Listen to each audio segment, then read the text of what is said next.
সময়টা বিকেল 4:13।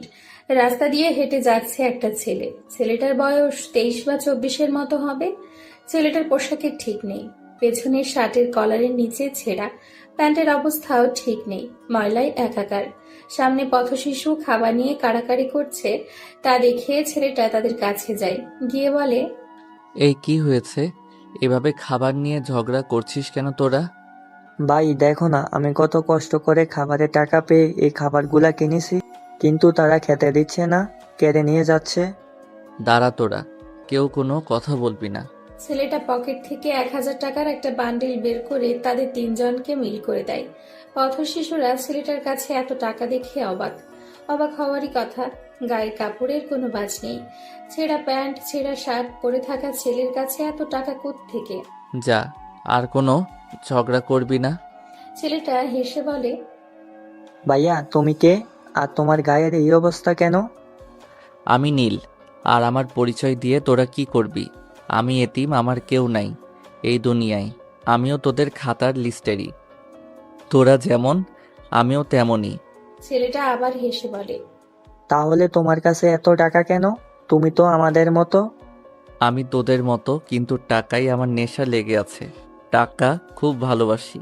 এই দুনিয়ার মানুষ টাকার পিছু ঘুরে দিন শেষ করে, আর টাকা আমার পিছে ঘুরে দিন শেষ করে, বুঝলি? পথশিশু ছেলেটার কথা কিছুই বুঝে না। বুঝবে কিভাবে? তাদের মতো হয়ে ছেলেটার কাছে এত টাকা। তাহলে তাদের কাছে কেন নেই এত টাকা? যা, যে যার কাজে যা, আর ঝগড়া করবি না। খাবার নিয়ে মিলে মিশে খাবি। জি ভাইয়া। নীল হেঁটে হেঁটে চলে যায় ছোট্ট একটা টিনের ঘরে। গিয়ে চকিতে বসে পড়ে। ছোট একটা ছবি হাতে নিয়ে বসে আছে চকিতে। মা জানো, তোমার ছেলে এই শহরের পাওয়ারফুল গ্যাংস্টার। তার অনেক টাকা এখন। তুমি চলে গেলে আমাকে একা রেখে, জানো মা, প্রতি রাতে তোমার কথা মনে পড়ে যায় সেই ছোটবেলার কিছু স্মৃতি, মনে পড়ে যায় সেই অমানুষের কথা। তোমার কষ্টের প্রতিশোধ নিয়েছি আমি। নীল চোখের পানি মুছে পকেট থেকে ফোন বের করে কাকে যেন কল দেয়। ভাই বলো। ফারদিন, কই তুই? ভাই আমি তো গোলাপ চত্বরে আছি। চলে আয় আমার প্রিয় বাসায়, সাথে আলমকে নিয়ে আসিস। ওকে ভাই। নীল কল কেটে চকিতে গায়ে দিয়ে দেয়। তার কোনো চিন্তা টেনশন নেই, আছে শুধু টাকার গন্ধ। টাকার গন্ধ তার অল টাইম চাই। টাকা ছাড়া তার আর কিছু প্রয়োজন নেই। এমপি, মন্ত্রী, মিনিস্টার তার কাছে কিছুই না। একটু পরে আলম ফারদিন চলে আসে। এসে দেখে তাদের ভাই চোখ বন্ধ করে শুয়ে আছে। ডাক দেয় না তারা, দাঁড়িয়ে আছে, চোখ খুললে কথা বলবে। এর আগে কথা বলার সাহস তাদের নেই। 32 মিনিট ফারদিন আলম দাঁড়িয়ে থাকে। 32 মিনিট পরে নীল চোখ খুলে দেখে ফারদিন আলম দাঁড়িয়ে আছে। শোয়া থেকে উঠে বিছানায় বসে বলে, আবিরের খোঁজ পেয়েছিস? না ভাই, আমরা খোঁজ লাগিয়েছি। লাগিয়েছি না? ওকে আমার সামনে নিয়ে আসবি রাত 12টার আগে। ওকে আমার চাই চাই চাই। ভাই তুমি মাথা ঠান্ডা করো। ভাই মিনিস্টার দেখা করতে চায় তোমার সাথে। তার টেন্ডার নাকি কেউ নিতে চায় জোর করে। বলে দে এখন দেখা করার সময় নাই। ওকে ভাই। এখন যা তোরা, আর আবিরকে খুঁজে বের কর। ওকে ভাই। ফারদিন আলম চলে যায়। সময় রাত 10:09। নীল সিগারেটের জন্য পকেটে হাত দেয়। সিগারেটের প্যাকেট আছে, কিন্তু সিগারেট শেষ। নীল সিগারেটের জন্য রাস্তায় বের হয়।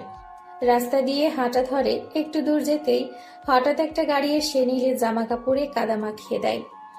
এমনিতেই কাপড়ে ময়লা লেগে আছে, আবার কাদা দিয়ে ভরিয়ে দিয়েছে। নীলের মাথার রাগ চড়ে যায়। পেছনে হাত দেয় পিস্তলের জন্য। হঠাৎ গাড়ি থেকে একটা মেয়ে নেমে এসে বলে, সরি আমি খেয়াল করি নাই। নীল এক ধ্যানে মেয়েটার দিকে চেয়ে আছে। রাতের বেলায় ও মেয়েটার পুরো মুখটা ভেসে উঠেছে। এই যে শুনতে পাচ্ছেন কি বলছি? হ্যাঁ শুনেছি।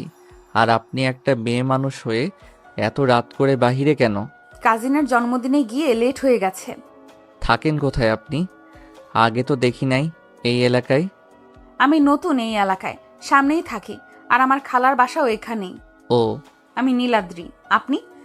আমি নীল। অবশ্যই আর একটা নাম আছে, সেটা না বলাই ভালো হবে। আরে আমাদের নামের মাঝেও মিল আছে। থাকতেই পারে, স্বাভাবিক ব্যাপার। হুম। ওকে, ভালো থাকবেন, আমি যাই, লেট হয়ে যাচ্ছে। হুম। নীলাদ্রি চলে যায়। নীল সেখানেই দাঁড়িয়ে থাকে। নামটা যেমন সুন্দর, মুখটাও তেমন সুন্দর। নীল সিগারেট নিয়ে বাসায় ঢুকতেই তার ফোনে কল আসে। কল রিসিভ করতেই ওপাশ থেকে বলে, ভাই আবিরকে খুঁজে পেয়েছি। হি হি হি, নিয়ে আয় আমার বাংলোতে। ওকে ভাইয়া। নীল বের হয় তার বাংলোতে যাবে। সেই বাংলোতে শুধু তার একটা বড় রুম আছে। দুই দিকে দুটো জানালা, পেছন দিকে একটা দরজা আছে। সেখান দিয়ে ঢুকতে হয় সেই বাংলোতে। একটু পরে সেখানে চলে আসে। সেখানে চেয়ারে বাঁধা আবির। ফারদিন নীলকে বসার জন্য চেয়ার দেয় আবিরের সামনে।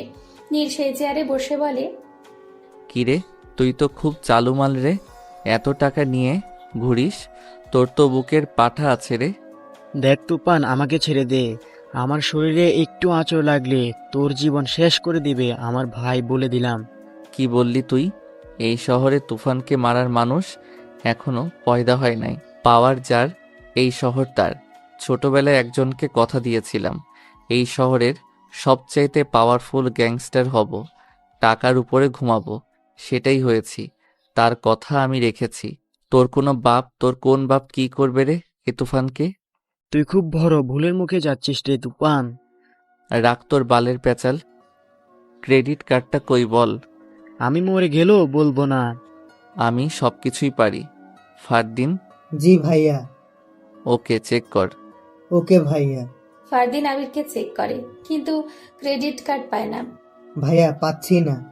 নীল জোরে হেসে দেয়। এই হাসি দেখে আবিরের গলা শুকিয়ে যায়। তুফান বলে, গেম ঠান্ডা মাথায় খেলতে হয় বুঝলি। তোরা দেখ, আমি বের করি ক্রেডিট কার্ড। তুফান আবিরের পায়ের নিচে জুতায় গুলি করে। তার পায়ের আঙ্গুল থেতলে যায়। নীল তার হাত জুতার নিচের অংশটা হাতে নিয়ে বলে, ফারদিন, এটাই ক্রেডিট কার্ড। কিন্তু ভাই, এটা তো জুতার নিচের অংশ, এখানে ক্রেডিট কার্ড থাকবে কি করে? ভিতরে আঙ্গুল ঢুকিয়ে দেখ, প্লাস্টিকের নরম জায়গায় মিশিয়ে রাখা। ফারদিন তাই করে। সত্যি ক্রেডিট কার্ড। তুফান মুচকি হেসে বলে, আমি কে তোরা জানিস? তোরা হয়তো এটাও জানিস আমি ঠান্ডা মাথায় গেম খেলতে পছন্দ করি। জি ভাই। দেখ তুফান, এই টাকা নিয়ে তুই তোর মৃত্যু ডেকে আনিস না। আমার ভাই ডেভিড জানতে পারলে তুই আর এই শহরে জ্যান্ত থাকবি না, বলে দিলাম। কি বললি? তোর ভাই ডেভিড মারবে? হাসি পেল রে। যা, তোর কাছ থেকে শুধু টাকাই নিলাম না, সাথে তোর জীবনটাও নিয়ে নিলাম। এই বলেই তুফান আবিরের কপাল বরাবর গুলি চালিয়ে দেয়। আবিরের লাশটা চেয়ার সহ মাটিতে পড়ে যায়। তুফান মন খুলে হাসে। তুফান বলে, চল আমার রাজপ্রাসাদে। জি ভাই চলো। তুফান ফারদিন আলম চলে যায় নীলের রাজপ্রাসাদে। সেটা রাজপ্রাসাদ বললে ভুল হবে। ধরে নিতে পারা যায় এই বাড়িটা পুরোটাই তুফানের ফিঙ্গারপ্রিন্টের সিস্টেম করা। তুফান সেই বাড়িতে পা রাখতেই বাড়িটাও বুঝে যায় তার বস আসছে। সেই দিন অনেক রাত পরে ঘুমায় তারা তিনজন। সকাল 6টা। বস, আবির ভাই খুন হয়েছে। এই কথা শুনেই লোকটার হাত থেকে ফোনটা মাটিতে পড়ে যায়। বস, আপনি শুনতে পাচ্ছেন? বস, বস। আর কিছু উত্তর পায় না ওপাশ থেকে। আবিরের লাশের কথা শুনে তার ভাই হতভম্ব হয়ে পড়ে। কে খুন করেছে তার ভাইকে? সে লোকটা জোরে কেঁদে দেয়। কে মেরেছে আমার আদরের ভাইকে? কার এত বড় সাহস ডেভিডের ভাইকে মারার? আসাদ, তুই বের কর আমার ভাইকে কে মেরেছে। আমি তার মুন্ডুটা চাই। যদি না পাই, তোদের সব কয়টার মৃত্যু ঘটাবো আমি। বস, আমাদের ভালো করে খোঁজ নিতে হবে। তার আগে একটা কথা কিছুতেই ভাবতে পারছি না, কার এত বড় সাহস। বস, আমার মনে হয় যে আবির ভাইকে মেরেছে সে সাধারণ কেউ না। আমি কিছু শুনতে চাই না, আমি আমার ভাইয়ের খুনিকে চাই। কার এত বড় সাহস আমার ভাইকে মেরেছে, তার রক্ত দিয়ে আমি গোসল করতে চাই। বস, আপনি মাথা ঠান্ডা করেন। আমরা যে করেই হোক তাকে খুঁজে বের করবই। সেদিন ডেভিড তার ভাইকে দাফন করে কবরের মাটি ছুঁয়ে কসম করে তার ভাইয়ের খুনের প্রতিশোধ সে নিবেই। অন্যদিকে নীল ঘুম থেকে উঠে ফ্রেশ হয়ে নিচে নেমে আসে। সোফায় বসে গল্প করছে ফারদিন আর আলম। নীলকে দেখে দাঁড়িয়ে যায় তারা দুজন। নীল বলে, কি রে, তোরা খেয়েছিস? না ভাইয়া, তোমাকে ছাড়া খাবো। তুমি ভাবলে কিভাবে বলো তো? হয়েছে, আয় এখন খাবো। তারা খেয়ে সোফায় বসে গল্প করে। একটু পরে ফারদিন আলম চলে যায়। নীল রুমে চলে যায়। রুমে যেতেই তার ফোনে একটা SMS আসে। তা ওপেন করে দেখে নীল পুরাই অবাক। কালকে রাতের কিছু ছবি আবেগকে মারার সময় কেউ তুলেছে। নিচে ছোট্ট করে লেখা, ওয়েলকাম ঠান্ডা মাথার গেমার মিস্টার তুফান ওরফে নীল। নীল ভয় পায়, তার গোপন নাম জানি কিভাবে। নীল তাড়াতাড়ি করে সেই নাম্বারে কল দেয়। অবাক হয় নাম্বারটা বন্ধ পেয়ে। কে তার সাথে এমনটা করতে পারে? নীলকে অনেক ভাবাচ্ছে এই বিষয়টা। নীল ভেবে পাচ্ছে না, তার বাংলোর খোঁজ তো কেউ জানে না, তাহলে কে তার সেইখানে গিয়ে ছবি তুলতে পারে? দূর, আর ভাবতেই পারছে না। যে করেই হোক বের করতে হবে সে কে হতে পারে। আমার ভাইকে যে মেরেছে তার মৃত্যু আমি নিজের হাতে দিব। ডেভিডের সাথে কেউ শত্রুতা করলে তার মৃত্যু নিশ্চিত। আসাদ, এই শহর তন্ন তন্ন করে খোঁজ কে মেরেছে আমার ভাইকে। আমি তার রক্ত দিয়ে গোসল করব। জি বস, আমরা খোঁজ লাগিয়েছি। সময় বিকেল 5টা। নীল বাহিরের টং দোকানে বসে সিগারেট টেনেই যাচ্ছে। তার আশেপাশে কি হচ্ছে তার কোনো মাথা ব্যথা নেই। হঠাৎ করে কানে ভেসে আসে কিছু পোলাপানের বাজে কিছু কথা। নীল সেদিকে তাকিয়ে দেখে একটা মেয়েকে কিছু ছেলে বাজে কথা বলছে, আবার ওনা ধরে টান দিচ্ছে। নীল এগিয়ে গিয়ে বলে, কি হয়েছে এখানে? আর তোরা মেয়েটাকে এসব বলছিস কেন? এই, তুই কে রে? তোকে বলতে হবে কেন? আমার শহরে এসব করিস, আবার আমাকে বলছিস কেন? বলতে হবে? দেখ, ভালো করে বলছি, চলে যা এখান থেকে। না গেলে কি করবি? মেরে মাটিতে পুঁতে ফেলবো। নীল একটা ছেলের কলার টেনে কানে কানে বলে, এই পাওয়ারফুল গ্যাংস্টার তুফানকে মাটিতে পুঁতে ফেলবি? ছেলেটা চোখ বড় করে তাকায় তার দিকে। হুমড়ি খেয়ে পড়ে নীলের পায়ে। ভাই, মাফ করে দিন, আমরা বুঝতে পারি নাই। এই জীবনে আর এমন করব না। এখন থেকে নারীকে সম্মান দিব। ভাই, এবারের মতো মাফ করে দিন। যা। ছেলেগুলো দৌড়ে পালিয়ে যায়। নীল মুচকি হেসে সেখান থেকে এসে আবারও টঙের দোকানে বসে আরেকটা সিগারেট জ্বালায়। রাত 10টা। ডেভিড বসে আছে সোফায়, সাথে আসাদ দাঁড়িয়ে আছে। ডেভিড বলে, আমার শহরে কে আছে যে আমার ভাইকে মারতে পারে? আমি তাকে দেখতে চাই। তার কলিজাটা আমি আমার নিজের হাতে টেনে বের করব। বস, আপনি সকাল থেকে কিছুই মুখে দেন নাই। কিছু খেয়ে নিন, না হলে অসুস্থ হয়ে পড়বেন। রাখ তোর খাওয়া। আমার ভাইকে কে মেরেছে তাকে খুঁজে বের কর। আমি 24 আওয়ার্স সময় দিলাম তোদেরকে। আমার ভাইয়ের খুনিকে বের কর, না হলে তোরা আর আলো দেখবি না। সোজা উপরে পাঠিয়ে দিব সব কয়টাকে। নীল বসে আছে তার ক্লাব রুমে। পাশে কেউ নেই। বাম হাতে সিগারেট, ডান হাতে মদের বোতল। সে ভেবে পায় না সেই রাতেই কে ছবি তুলেছে।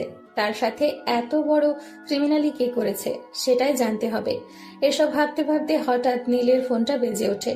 নাম্বার না দেখেই কল রিসিভ করতেই ওপাশ থেকে অচেনা মেয়ে কণ্ঠ বলে, কি মিস্টার তুফান ওরফে নীল, খুব চিন্তা হচ্ছে নাকি? এত ভেবে কি হবে? কে তুই? কেন এমন করছিস? কথা শুনে মনে হচ্ছে আমার বিষয়ে সবই জানিস। এটাও জানিস যে এই পাওয়ারফুল গ্যাংস্টার তুফান কি করতে পারে। সবটাই জানি মিস্টার তুফান। এটাও জানি নিজের বাবাকে নিজেই গলা টিপে মেরেছ। সবটাই জানিস বুঝলাম, কিন্তু তুই কে? আমার সাথে তোর কিসের শত্রুতা? পিছু কেন নিয়েছিস আমার? পারলে সামনে এসে কথা বল, দেখি কত বড় গেইমার হয়েছিস তুই। সেটা রহস্য থেকে যাক না। এত তাড়া কিসের মিস্টার তুফান? নীল মুচকি হেসে বলে। ওকে। অচেনা মেয়েটা কল কেটে দেয়। নীল ভাবতেই পারতেছে না এই মেয়েটা কেই হতে পারে। মিলি হবে? না না, সে হবে কিভাবে? তাকে তো আমি নিজের হাতেই মেরেছি। মরা মানুষ এসব করবে কিভাবে? ওফ, আর ভাবতে পারতেছি না। যা করতে হবে ঠান্ডা মাথায় করতে হবে। সে আমার সাথে গেম খেলে যাচ্ছে। হা হা হা। হ্যাঁ ভাই বলেন। তোকে একটা নাম্বার পাঠিয়ে দিচ্ছি, চেক করে দেখ নাম্বারটা কই আছে। ওকে ভাই, পাঠিয়ে দিন, আমি রাত 11টায় জানিয়ে দেব আপনাকে। নীল ফোন কেটে দেয়। মুচকি হেসে ঘুমের রাজ্যে পা বাড়ায় নীল। যার বাবা নাই সে বুঝে বাবার জায়গাটা কতটা দামি একটা জায়গা। আর যার বাবাকে খুন করা হয় সেই তো সেই খুনিকে মারার অনেক চেষ্টা চালিয়ে যাবে। তোর কাছে তোর মা সব, তেমন আমার বাবাও আমার কাছে সব। সেই ছবিগুলো তোকে কোথায় নিয়ে যাবে তুই ভাবতেও পারবি না তুফান। আমি আমার বাবার খুনের প্রতিশোধ নিয়েই ছাড়ব। অপেক্ষা কর তুই। গেম তুই একাই খেলতে পারিস। আমি পারি না? আমিও পারি রে গেম খেলতে। সকালবেলা নীল ঘুম থেকে উঠে ফোনের শব্দে ঘুম ঘুমু চোখে কল রিসিভ করতেই ওপাশ থেকে বলে, ভাইয়া ডেভিড তোমাকে পাগলের মতো খুঁজছে। নীল ডেভিডের কথা শুনে বিছানায় উঠে বসে বলে। ফোন রাখ। নীল ঘুম ঘুম চোখেই হেসে দেয়। যাক, সকালটা হাসি দিয়ে শুরু করা যাক। নীল আবারও হেসে উঠে। নীল ফ্রেশ হয়ে দেয়াল ঘড়ির দিকে চেয়ে দেখে সময় 11:04। ফ্রেশ হয়ে খাবারের টেবিলে গিয়ে দেখে খাবার রেডি। নীল খেয়ে আবারও রুমে যেতেই আবারও তার ফোনটা বেজে ওঠে। এবার নাম্বার দেখে হালকা মুচকি হেসে রিসিভ করে। তুফান, তুমি একটু বেশি করে ফেলেছো। ডেভিডের ভাইকে মেরেছো। ডেভিড কিন্তু সাধারণ মানুষ না। এই তুফানের সাথে পাঙ্গা দিবে এমন মানুষ জন্ম হয় নাই এই পৃথিবীতে। মিনিস্টার, তুই হয়তো জানিস এই তুফান কি করতে পারে। জানি আমি, কিন্তু আন্ডারওয়ার্ল্ড থেকে চাপ আসছে আমার ওপরে। তুমি বলে দিলে তারা চুপ হয়ে যাবে। ওকে, তুই ফোন রাখ, আমি বলে দিচ্ছি। ওকে ভাই। মিনিস্টার কল কেটে দেয়। নীল কল দেয় আন্ডারওয়ার্ল্ডের শাওনের কাছে। আসসালামু আলাইকুম ভাই। ওয়ালাইকুম আসসালাম। ভাই, এটা কেন করতে গেলেন? ডেভিড পাগলের মতো খুঁজছে আপনাকে। আমাদের কাছে তার ভাইকে মারার সময় কিছু ছবি পাঠিয়েছে। ডেভিডকে কোনো রকমেই থামানো যাচ্ছে না। তার খেইল খতম করে দেই। সে বেশি পকপক করলে আমার মাথা গরম হয়ে যাবে, বলে দিলাম। বুঝেছি ভাই, কিন্তু ডেভিডকে কিছু করা যাবে না। আচ্ছা ভাই, এটা বলেন তো, ডেভিডের কাছে ওই ছবিগুলো কে পাঠিয়েছে? আমি জানি না, আর আমি ডেভিডকে দেখছি। তোরা চুপ করে আন্ডারওয়ার্ল্ডে বসে থাক। জি ভাই। নীল কল কেটে দেয়। ভাবনা জগতে পা বাড়ায়। সে এটা কেন করবে? ছবিগুলো ডেভিডের কাছে পাঠিয়েছে কেন? ডেভিডের সাথে তার কিসের সম্পর্ক? কিছুই ভেবে পাচ্ছি না। সে কি করতে চাচ্ছে? শালি, তোকে পেলে সোজা উপরে পাঠিয়ে দিব। বিকেল 5টায়। তুফান, তুই আমার ভাইকে মেরেছিস। তুই বাঁচতে পারবি না। তোর কলিজাটা আমি বের করে কুকুরকে খাইয়ে দিব। আসাদ। জি বস। আশরাফুলকে বাংলাদেশে আসতে বল। আমি তুফানের লাশ দেখতে চাই। জি বস। নীল তার বাইকে বসে আছে। সিগারেট টেনেই যাচ্ছে একটার পর একটা। ভাইয়া কি হয়েছে তোমাকে? চিন্তিত তো মনে হচ্ছে। ডেভিড বেশি বাড়াবাড়ি করলে তাকে একেবারে শেষ করে দেব। না, এত তারা কিসের? আগে খেলতে দে 1+2 গেমটা। বুঝলাম না ভাই। পরে সব বুঝতে পারবি। হঠাৎ নীলের ফোন বেজে ওঠে। নাম্বার দেখে নীল তাড়াতাড়ি করে রিসিভ করে। ওয়েলকাম মিস্টার তুফান। চিন্তিত নাকি? ডেভিড চিন্তা দিয়েছে নাকি? তুই কে বলতো? কেন এমন করছিস আমার সাথে? নিজের জীবনটার কথা ভাবতে পারিস না? কেন ওই ছবিগুলো ডেভিডের কাছে পাঠিয়েছিস? আমার জীবনের কথা ভেবে কি করব? তুই তোর জীবনের কথা ভাব। দেখ কি করি। গেম স্টার্ট হয়েছে মাত্র। খেলা জমবে রে। আর ছবির কথা বলিস, এটা রহস্যের খাতায় লিখে রাখ। নীল মুচকি হেসে বলে, ওকে, লিখে রাখলাম। আর কি বললি তুই খেলবি আমার সাথে গেম? হাসি পেল রে। তুই লিস্ট হয়ে গেলি রে। এই দুনিয়ার যেই কোনো জায়গায় থাকলে তোকে খুঁজে বের করব আমি। চেষ্টা চালিয়ে যা। Good bye. মেয়েটা কল কেটে দেয়। নীল এবার একটু চিন্তায় পড়ে যায়। মেয়েটা কি করতে চাচ্ছে? সবচেয়ে বড় কথা, তার সাথে তার কিসের শত্রুতা সেটাই খুঁজে পাচ্ছে না। ভাই কি হয়েছে? কে কল দিয়েছে? তোরা বাসায় চলে যা, আমি ক্লাবে যাব। আর সময় হলে সব জানতে পারবি। ওকে ভাইয়া। ফারদিন আর আলম চলে যায়। নীল বাইকে উঠে চলে যেতে চাইলে কেউ তাকে পেছন থেকে ডাক দেয়। নীল পেছনে তাকাতেই দেখে সেই রাতের মেয়েটা, নীলাদ্রি। নীল বাইক থেকে আবারও পা নামিয়ে বসে। মেয়েটা কাছে এসে বলে, কেমন আছেন? ভালো। আপনি? ভালো, কিন্তু আপনাকে দেখে মনে হচ্ছে চিন্তিত। না, আপনি এই সময়ে? না, বাসা থেকে বের হই না। আজকে ভাবলাম একটু ঘুরে আসি, তাই আসা আর কি। আপনার সাথে দেখা হয়ে ভালোই হলো। চলেন। কোথায় যাব? আসেন আমার সাথে। নীল নীলাদ্রির সাথে যায়। একটু যেতেই দেখে ফুচকার দোকান। নীল বুঝতে পারে নীলাদ্রি ফুচকা খাওয়ার জন্যই নিয়ে এসেছে। নীলাদ্রি বলে, আজকে ফুচকা খাবো। আপনি খান, আমি এসব খাই না। আপনি না খেলে আমিও খাবো না। নীল ভাবে এমন ভাব দেখাচ্ছে মনে হয় আমি তার প্রেমিক। কি হলো, কি ভাবেন? কিছু না। মামা 2 প্লেট ফুচকা দেন তো।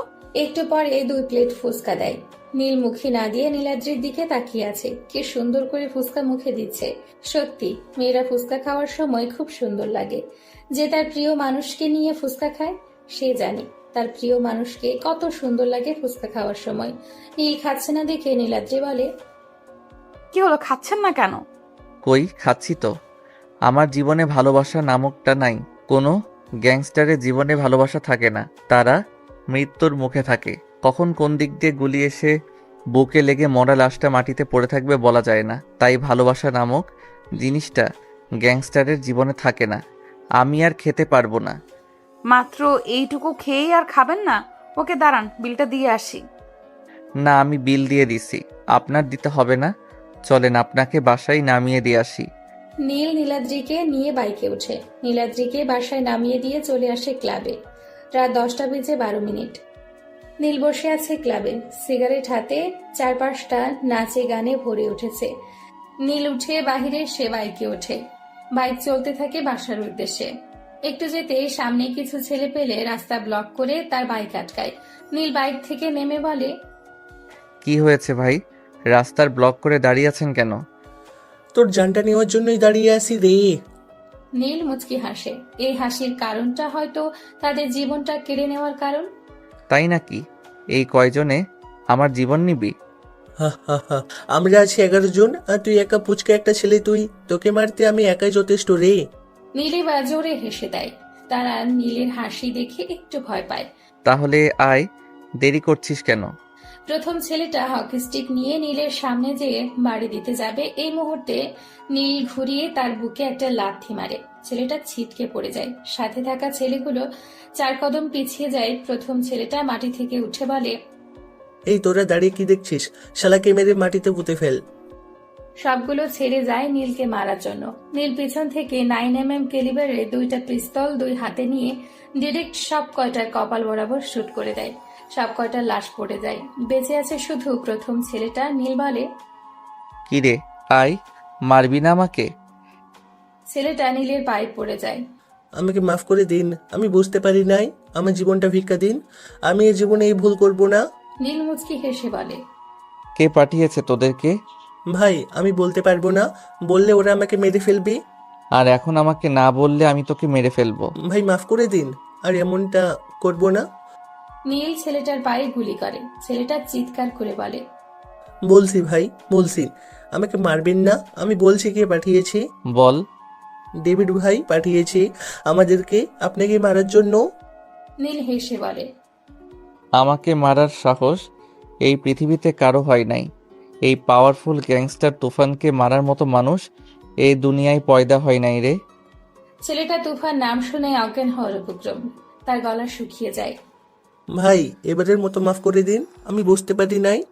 এই তুফানকে যে মারার চেষ্টা করে তাকে আমি বাঁচিয়ে রাখি না। ওপারে ভালো থাকিস। এটা বলে নীল তার কপাল বরাবর গুলি করে। ছেলেটা নিথর দেহটা মাটিতে লুটিয়ে পড়ে। নীল মুচকি হেসে বাইকে বসে। ফুল স্পিডে বাইক চালিয়ে তার বড় বাসায় চলে আসে। ফ্রেশ হয়ে বিছানায় বসতেই নীলের ফোনটা বেজে ওঠে। রিসিভ করতেই ওপাশ থেকে বলে, ভাই আপনি যে নাম্বারটা দিয়েছিলেন সেই নাম্বারটা এখনো সিম কোম্পানি তৈরি করে নাই। এই নাম্বারটার কোনো কল ঠিকানা পাইনি। এটা কিভাবে সম্ভব? তাহলে এই নাম্বার থেকে কল আসে কিভাবে? ভাই এটা হয়তো নেট কালেকশন নাম্বার থেকে দিতে পারে, যা বুঝেছি আমি। ওকে, চেষ্টা চালিয়ে যা তুই। কোনো কিছু পেলে আমাকে সাথে সাথে জানাবি। জি ভাই। নীল কল কেটে দেয়। ভাবনায় পড়ে যায় নীল। এটা কিভাবে সম্ভব? একটা নাম্বার দিয়ে SMS আসে, কলও আসে। তাহলে সেই নাম্বারটা কোম্পানিতেই নেই? দূর, মাথায় ব্যথা হয়ে যাবে তার এসব ভাবতে ভাবতে। সে কে? কি চায় তার কাছে? নীল তার কি বা ক্ষতি করেছে? তার পিছু কেন নিয়েছে সে? তার সাথে তার কিসের শত্রুতা? যেই হোক না কেন নীল তাকে খুঁজে বের করবেই। এই তুফানের সাথে যে লাগতে আসে তার মৃত্যু নিশ্চিত। একবার সামনে পেলে সোজা উপরে পাঠিয়ে দিব শালির বাচ্চাকে। বস, তুফান সবগুলোকে মেরে ফেলেছে, একটাও বাঁচতে পারে নাই। রাস্তার কুকুরগুলা সেই লাশগুলোকে উধাও করে ফেলেছে, একজনের লাশও পাওয়া যায় নাই। তুফানকে এভাবে কিছু করা যাবে না। তাকে মারতে হলে মাথা খাটিয়ে মারতে হবে, ঠান্ডা মাথায় প্ল্যান করে তাকে মারতে হবে। আর আশরাফুল কি বলেছে, সে কবে বাংলাদেশে আসবে? বস 3 দিন পরে আসবে ছোট সাহেব। ওকে, আসুক আমার ছেলে। পরে তুফানের মৃত্যু আমি আমার নিজের হাতে দিব। আমার ভাইকে মারার প্রতিশোধ আমি নিজ হাতে নিব। 23 কোটি টাকার ক্রেডিট কার্ড নিয়েছে আমার ভাইয়ের কাছ থেকে। 23 কোটি টাকার বদলে আমি তার কাছ থেকে তার জীবনটা কেড়ে নিব। বস, ছবিগুলা যে পাঠিয়েছে সে কে? আপনি তাকে চেনেন? না, আমি তাকে চিনি না, কিন্তু সে ভালো কাজ করেছে। আমাকে ছবিগুলা না পাঠালে আমি বুঝতেই পারতাম না আমার ভাইকে তুফান মেরেছে। ঠিক বলেছেন বস, কিন্তু সে কে বস? সে কিভাবে ছবিগুলা তুলেছে আর আপনাকেই বা কিভাবে চেনে? আমার মনে হয় তুফানের সাথে তার শত্রুতা আছে, না হলে সে তার ছবিগুলা আপনার কাছে পাঠাবে কেন?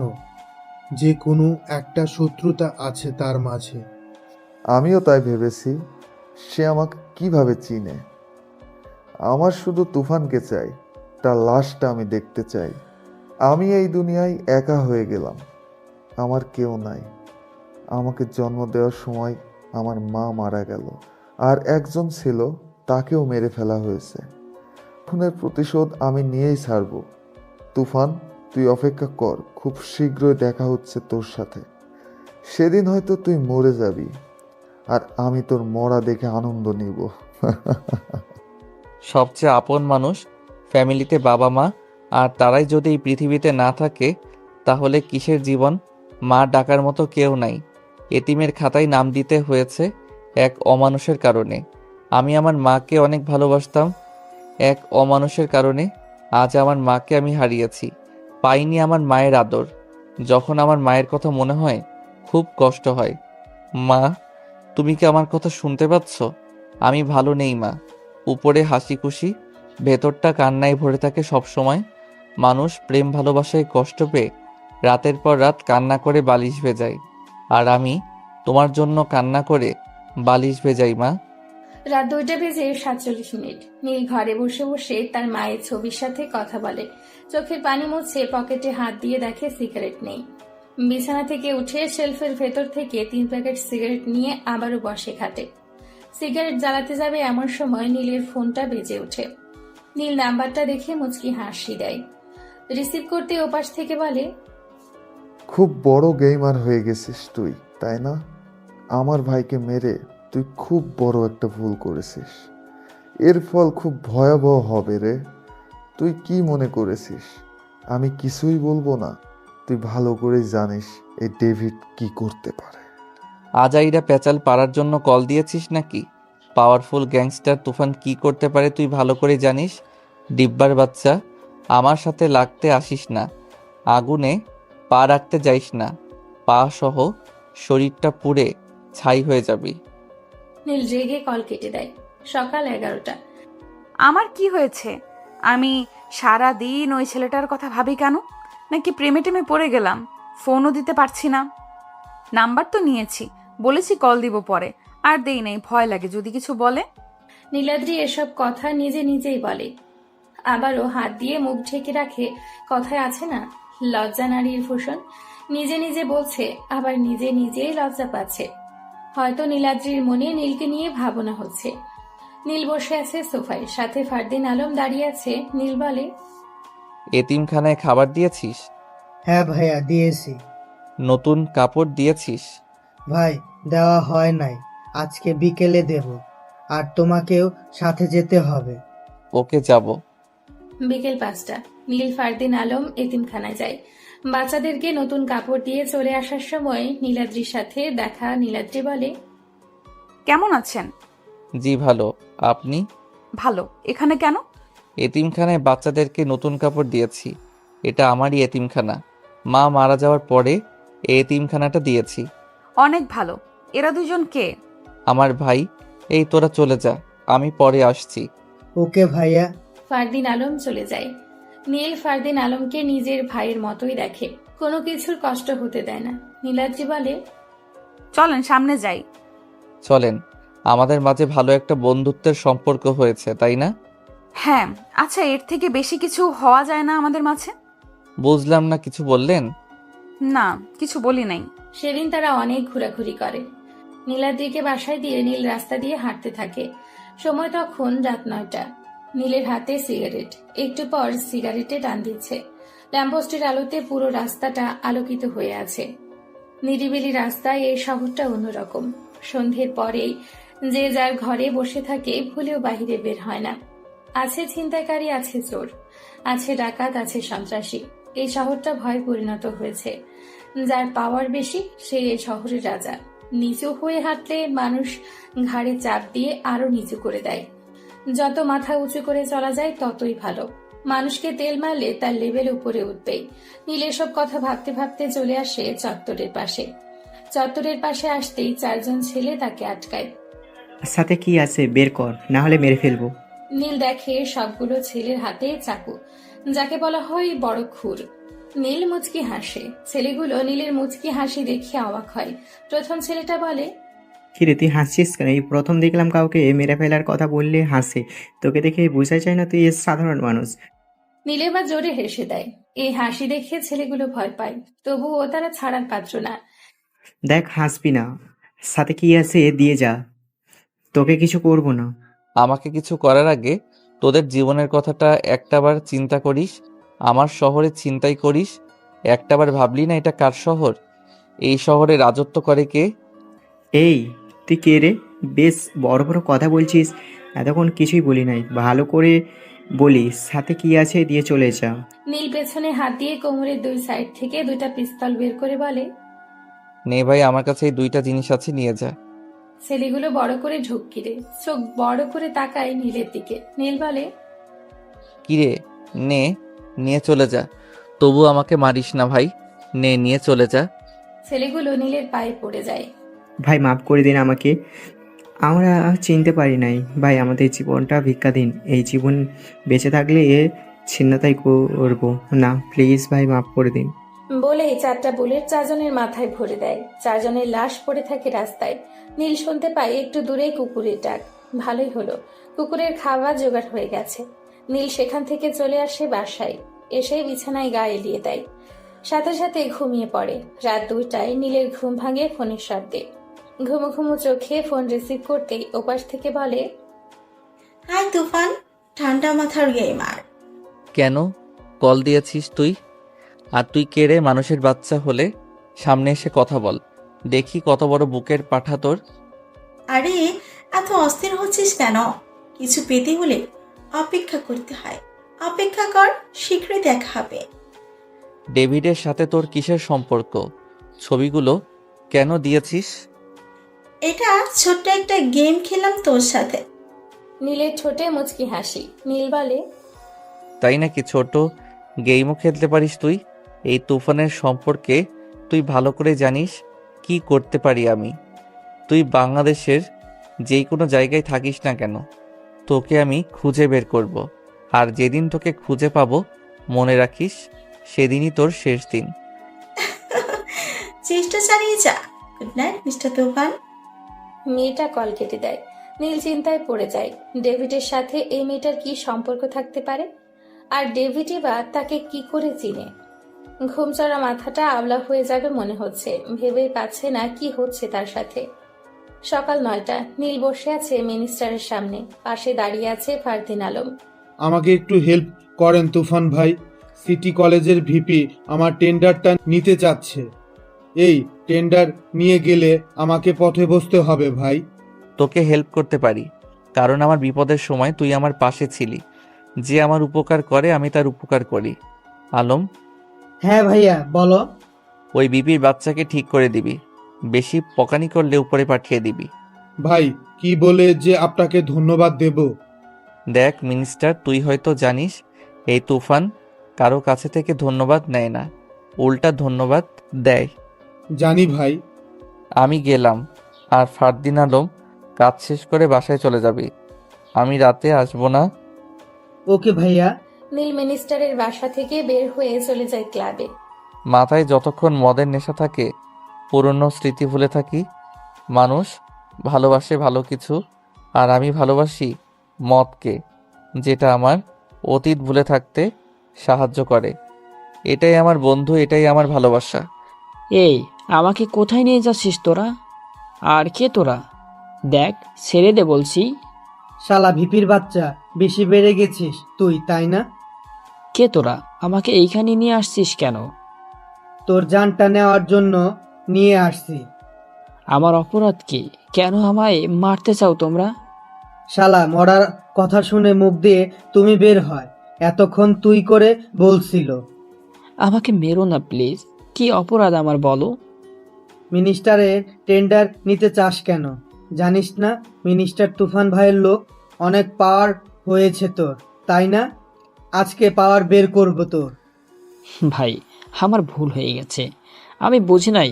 মিনিস্টার তুফান ভাইয়ের লোক ভুল হয়ে গেছে ভাই। এইবারের মতো মাফ করে দিন। আর কখনোই রাজনীতির টেন্ডারে নিয়ে ঝামেলা করব না। তুই আজকের পর থেকে রাজনীতি করবি না। কলেজের ভিপি ভিপির মতো থাকবি, কলেজের ছাত্রছাত্রীদেরকে সাহায্য করবি। ঠিক আছে ভাই। যা। ভিপি দৌড়ে পালায়। এটা দেখে ফারদিন আর আলম হেসে চলে আসে বাসায়। রাত 10:23।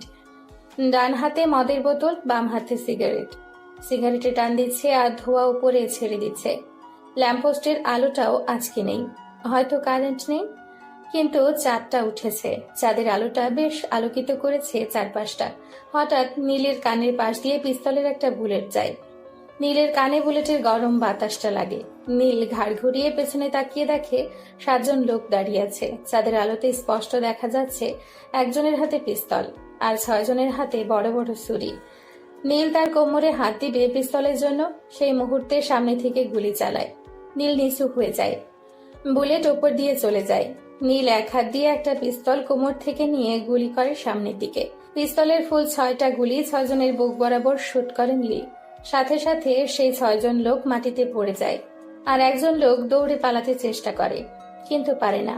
নীল যায় বাম পাশের গলিতে আর সেই লোকটা বাম পাশের গলিতেই হোঁচট খেয়ে পড়ে যায়। নীল তার সামনে গিয়ে দাঁড়ায়। ছেলেটা নীলের পা থেকে মাথা পর্যন্ত দেখে।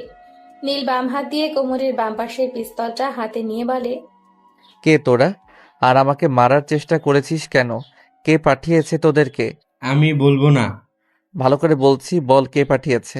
আমি বলতে পারবো না। নীল লোকটার হাঁটুর ওপরে একটা গুলি করে। লোকটা চিৎকার দিয়ে ওঠে, বল কে পাঠিয়েছে? ভাই, আমাকে মারবেন না। আমি বলছি কে পাঠিয়েছে। ম্যাডাম, পাঠিয়ে। হঠাৎ একটা গুলি এসে লোকটার মাথার পেছনে লাগে। নীল সামনে তাকিয়ে দেখে একটা বাইক ফুল স্পিডে চলে যাচ্ছে। নীল চাইলেও কিছু করতে পারবে না। কে হতে পারে? আর আমি এই রাস্তা দিয়ে যাচ্ছি, সেই বা কি করে জানে? আর এত দূর থেকে গুলিটা কপালে এসে লাগলো, এটা প্রশিক্ষণ ছাড়া তো সম্ভব না। তাহলে কি সে প্রশিক্ষণ প্রাপ্ত কেউ? আর আমাকেই বা কেন মারতে চায়? আমার সাথে কি হচ্ছে এসব? কিছুই বুঝতেছি না। সাবধান হতে হবে আমাকে। আর কে আমার সাথে এমনটা করতে পারে, এটা বের করতেই হবে। নীল সেখান থেকে তার ছোট বাসায় চলে আসে। এসে চকিতে বসতেই নীলের ফোন বেজে ওঠে। নাম্বার দেখে রিসিভ করতেই ওপাশ থেকে বলে, এবারে যাত্রায় বেঁচে গেলি। ভালো করে শুনে রাখ, সামনের যাত্রায় আর বেঁচে থাকবি না। ও, তোর কাজ এটা? তুই মেয়ে হয়ে এটা কেন করছিস? আমার সাথে তোর কিসের শত্রুতা? দেখ, ভালো করে বলি, আমার সাথে লাগতে আসিস না। তোকে যদি পাই, জ্যান্ত পুঁতে ফেলবো। আরে, তুই আমার কিছুই করতে পারবি না। একটা কথা মনে রাখিস, তুই চলিস ডালে ডালে, আমি চলি পাতায় পাতায়। আমার কাছ থেকে আমার সবচেয়ে প্রিয় জিনিসটা কেড়ে নিয়েছিস। তোকে আমি ছাড়বো না তুফান, অপেক্ষা কর। তোর মৃত্যুটা খুব শীঘ্রই হবে। নীল মুচকি হেসে বলে, ওকে, অপেক্ষায় আছি। মেয়েটা ফোন কেটে দেয়। তার প্রিয় মানুষকে আমি কেড়ে নিয়েছি মানে কি বললো মেয়েটা? উফ, মাথাটা ব্যথা হয়ে যাচ্ছে, কিছুই বুঝতে পারতেছি না। বুঝেছি, ঠান্ডা মাথায় গেম শুরু করতে হবে। সে আমার সাথে গেম খেলে যাচ্ছে। আর না, এবার শুরু আমার গেম খেলা। তুফান, তোর জীবনটাই আমি বরবাদ করে দিব। আপন মানুষ হারানোর কষ্টটা খুব মারাত্মক রে। আমার কাছ থেকে আমার বাবাকে কেড়ে নিয়েছিস, তার শাস্তি তোকে পেতেই হবে। আর সেই শাস্তিটা হবে তোর মৃত্যু। সেই দিনটা আর বেশি দিন নাই। সকাল 9:29 নীল ঘুমিয়ে আছে তার ছোট্ট ঘরে। বাহিরে অনেক চিল্লাচিল্লির জন্য নীল ঘুমাতে পারতেছে না। নীল ঘুম থেকে উঠে দরজা খুলে বাহিরে তাকায়, দেখে প্রথম দিনের সেই 3 জন পথশিশু আজও খাবার নিয়ে ঝগড়া করছে। এই তোরা আমার খাবার নিচ্ছিস কেন?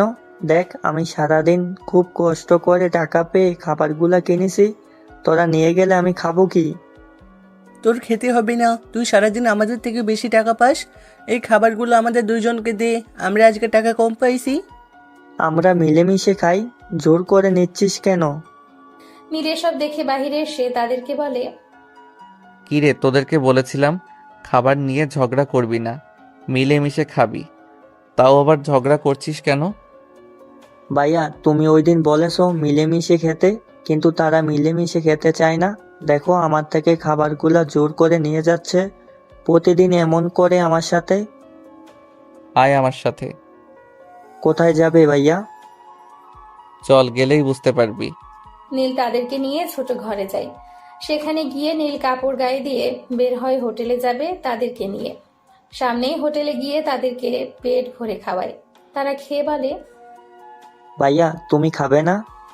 হ্যাঁ, আমি পরে খাবো। ভাইয়া তুমি কি ওই ছোট ঘরেই থাকো? মাঝে মাঝে থাকি। ভাইয়া সেদিন দেখলাম তোমার গায়ের কাপড়ে অনেক ময়লা, আজকে তো দেখি খুব দামি কাপড় পরেছো।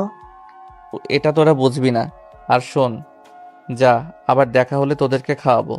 এখন যা, কেউ কারোর সাথে ঝগড়া করবি না বলে দিলাম। আচ্ছা ভাইয়া। নীল হোটেল থেকে বের হয়ে রাস্তায় আসতেই সামনে নীলাদ্রি। নীলাদ্রি নীলকে দেখে খুশি হয়, সামনে গিয়ে বলে, এখানে কেন? না, ওই যে ওদেরকে খাইয়েছি, প্রতিদিন খাবার নিয়ে ঝগড়া করে, তাই আজকে খাইয়েছি পেট ভরে। অনেক ভালো করেছেন। আপনি এই সময়ে এখানে কেন? পার্লারে গিয়েছিলাম, হঠাৎ দেখা হয়ে গেল আপনার সাথে। ভালোই হলো। চলেন, আজকে আমি আপনাকে ফুচকা খাওয়াবো। নীলাদ্রি খুশি হয়ে বলে, চলেন। এভাবে নীল নীলাদ্রির সাথে চলতে চলতে নীলাদ্রির ওপর দুর্বল হয়ে পড়ে। নীলাদ্রি ও নীলের ওপর আগে থেকে দুর্বল। এখন তারা দুজন দুজনকে তুমি করে বলে। হঠাৎ একদিন নীলাদ্রি নীলকে রাত 11টায় কল দিয়ে বলে, নীল, তোমাকে আমার কিছু কথা বলার ছিল। বলো। ফোনে বলতে পারবো না। তাহলে কিভাবে বলবা? দেখা করো আমার সাথে। কোথায় বলো? কাল বিকেল 5টায় গোলাপ চত্বরের পাশে একটা কফি শপ আছে, ওইখানে দেখা করব। আচ্ছা ঠিক আছে। বাই। বাই। নীল কল কাটতে আবারও ফোনটা বেজে ওঠে। স্ক্রিনে চেয়ে দেখে আলম কল দিয়েছে। হ্যাঁ বলো। ভাইয়া তুমি কোথায়? কি হয়েছে, তোর গলা এমন শোনা যাচ্ছে কেন? ভাইয়া ফারদিনকে গুলি করেছে, আমি হাসপাতালে যাচ্ছি, তুমি তাড়াতাড়ি চলে আসো। নীল এসব শুনে হতভম্ব হয়ে যায়। কোন হাসপাতালে নিয়ে যাচ্ছিস বল? ভাইয়া জেনারেল হাসপাতালে চলে আসো তাড়াতাড়ি। আমি এখনই আসছি। নীল তাড়াহুড়া করে হাসপাতালে চলে যায়। সেখানে গিয়ে দেখে আলম বাহিরে বসে কান্না করতেছে। নীল তার কাছে যায়। ভাই ফারদিনকে তারা গুলি করেছে, ভাই একটা কিছু করো। কে করেছে গুলি? খুলে বল। ভাই ডেভিডের ছেলে আসছে বাংলাদেশে, আমি আর ফারদিন রাস্তা দিয়ে হাঁটতে থাকি, হঠাৎ ফারদিন বলে, আলম দোকান থেকে একটা পানির বোতল নিয়ে আয়, আমি এখানে আসি। পরে আমি পানির জন্য যাই দোকানে, দোকান থেকে পানি এনে দেখি ফারদিন রাস্তায় পড়ে আছে। একটু দূরেই দেখি ডেভিডের ছেলে আশরাফুল সাথে ছেলে পেলে নিয়ে চলে যাচ্ছে, হাতে পিস্তল ঘুরিয়ে ঘুরিয়ে। আমি গিয়ে ফারদিনকে জিজ্ঞেস করি কি হয়েছে। পরে ফারদিন বলে, তোমাকে নাকি পাগলের মতো খুঁজতেছে। আশরাফুল তোমার কথা না বলাতেই ফারদিনের পেটে গুলি করে চলে যায়। তারপর আমি তাকে হাসপাতালে নিয়ে আসি। ডেভিড, তোর ছেলে আজকের পর থেকে এই পৃথিবীর আলো দেখবে না। তোর ছেলের মৃত্যুর দিন চলে আসছে।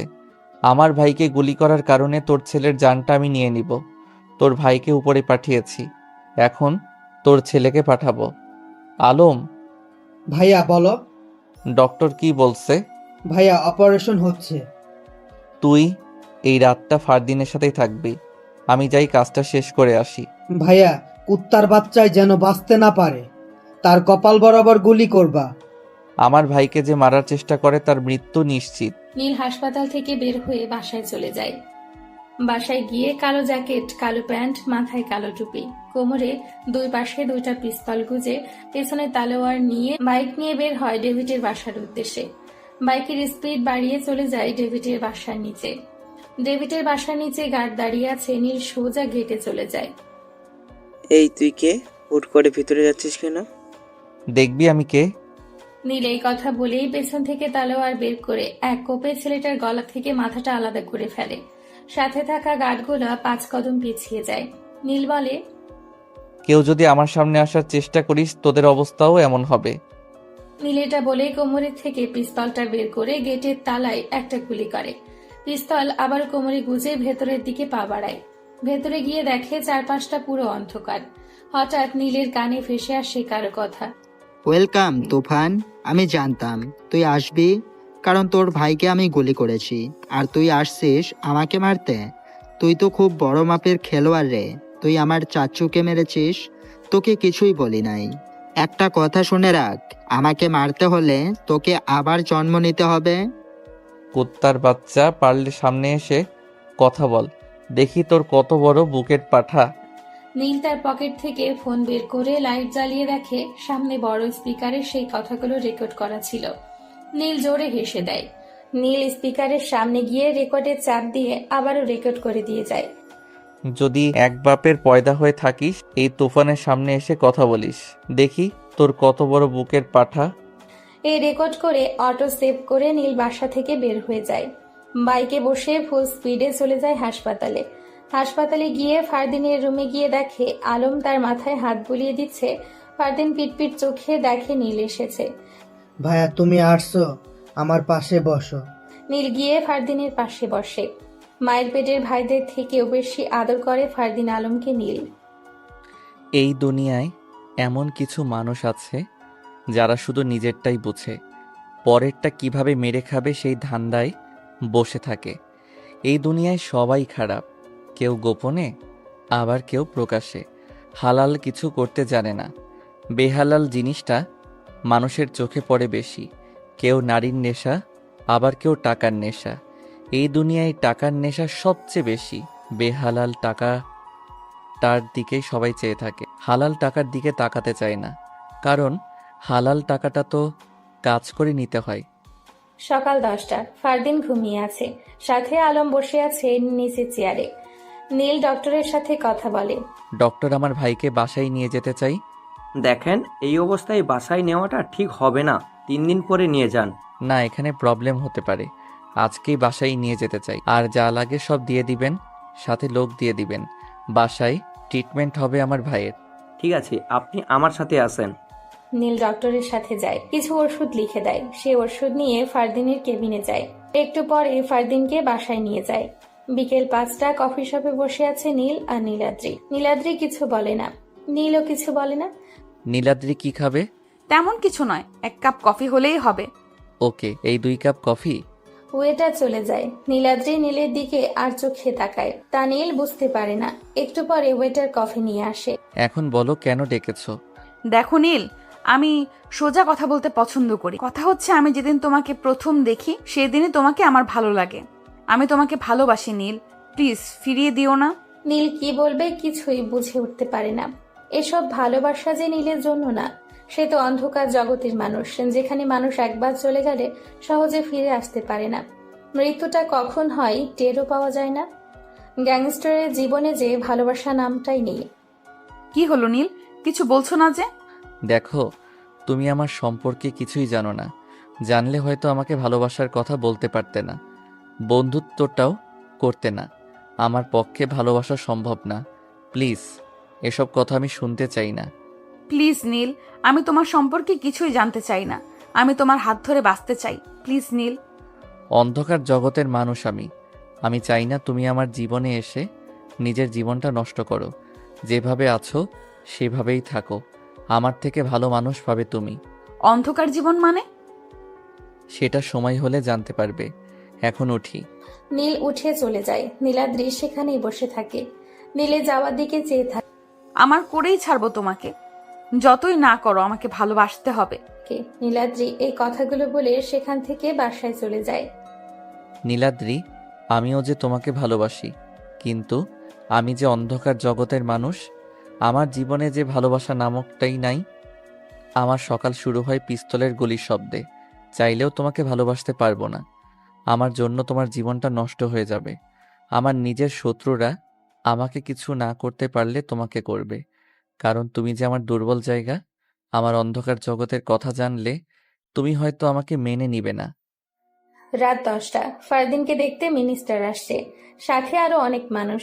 নীল বসে আছে ফারদিনের পাশে। মিনিস্টার বলে, ভাই এটা কে করেছে? কার এত বড় সাহস ভাই? ডেভিডের ছেলে আশরাফুল। সে আমার ভাইকে গুলি করেছে। তার মৃত্যু আমি খুব ভয়াবহভাবে দিব। ভাই আপনি চিন্তা করবেন না, তার খোঁজ লাগাচ্ছি আমি। দরকার নাই, আমি খুঁজে নিব তাকে। আমার শিকারকে আমি নিজেই খুঁজে বের করব। বাপ ছেলেকে একসাথেই মাটিতে পুঁতে ফেলব। ভাই আপনি শান্ত হন, যা করার ঠান্ডা মাথায় করতে হবে। কি করে শান্ত হব বল? আমার ভাইকে মারার চেষ্টা করে, এই পাওয়ারফুল গ্যাংস্টার তুফানের ভাইকে মারার চেষ্টা করে।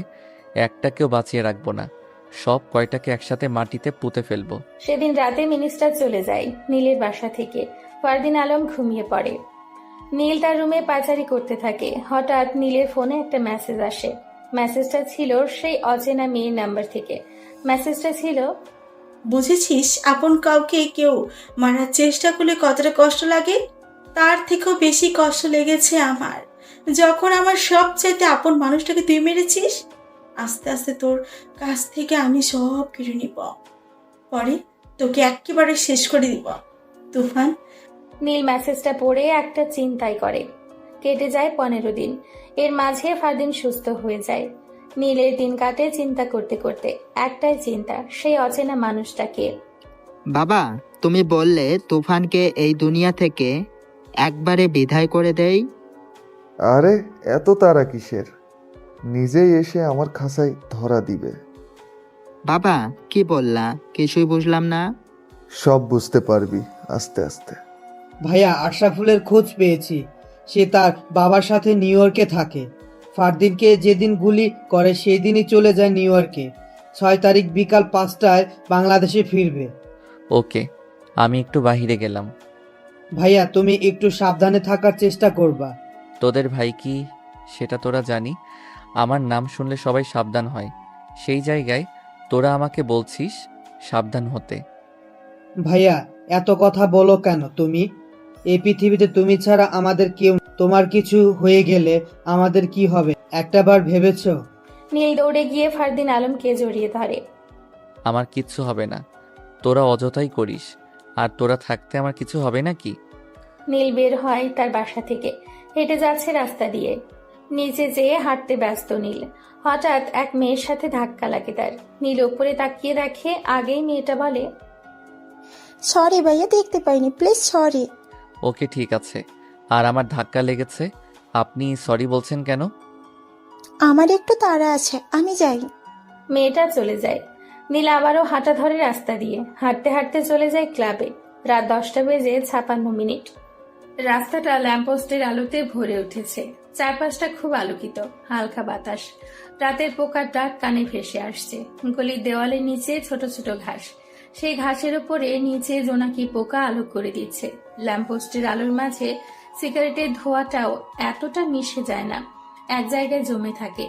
শীতের রাত, কুয়াশার মাঝেও সিগারেটের ধোঁয়াটা জমে থাকে। নীল ড্রাঙ্ক হয়ে রাস্তা দিয়ে হাঁটে। মুখে সিগারেট টেনেই যাচ্ছে, চোখ দিয়ে চারপাশটা দেখছে। মনে হচ্ছে চারপাশটা আরো বেশি আলোকিত হয়েছে। হঠাৎ গাড়ির হর্ন বাজে। নীল ভালো করে তাকিয়ে দেখে সামনে 3 থেকে 4টা গাড়ি। সেই গাড়ি লাইটের আলোতেই চারপাশটা আরো আলোকিত করেছে।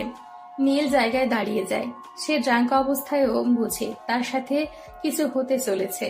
তাও নীলের কোনো মাথা ব্যথা নেই। কার মৃত্যু কখন হয় সেটা একমাত্র উপরওয়ালা জানে, আর কার মৃত্যু কিভাবে হয় সেটাও উপরওয়ালা জানে। ওয়েলকাম তুফান। আশরাফুল তুই?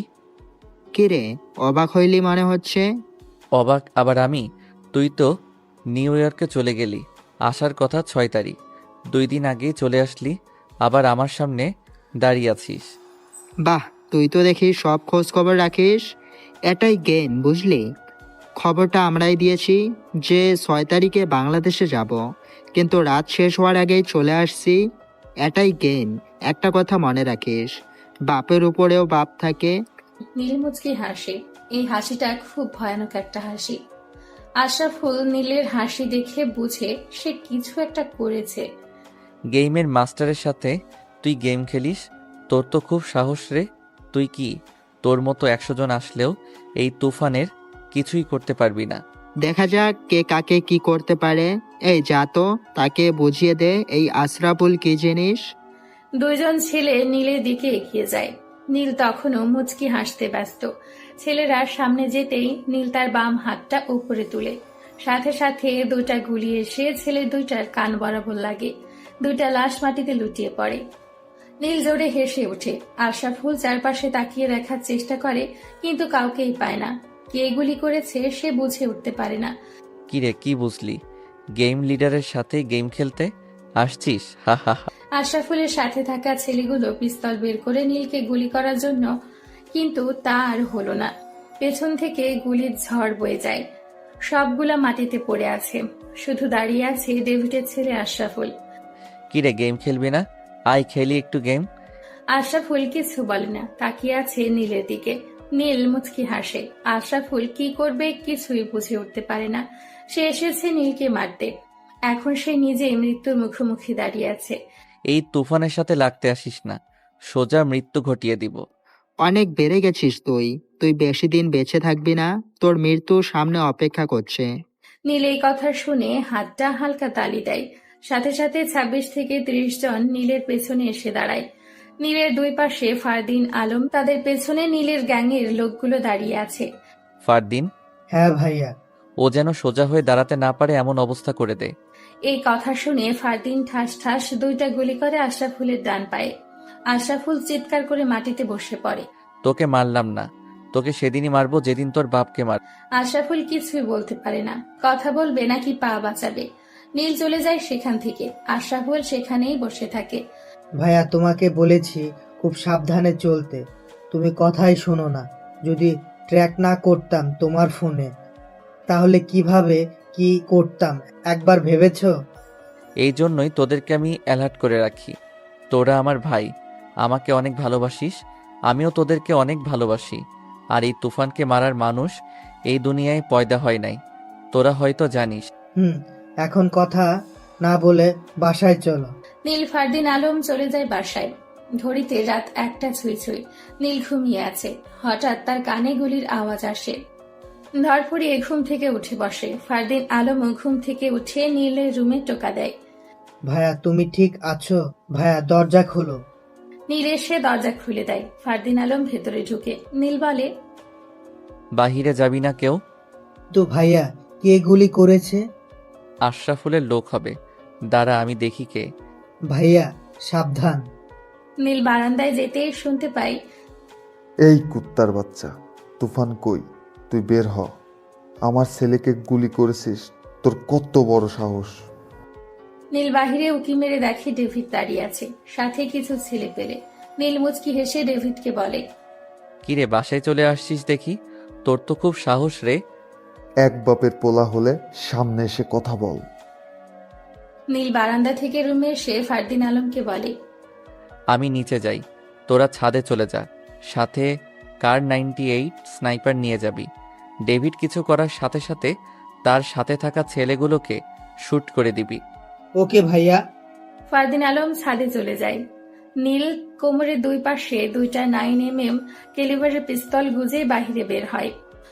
ডিরেক্ট ডেভিডের সামনে গিয়ে দাঁড়ায়। আমার ভাইকে মেরেছিস, তোকে কিছু বলি নাই।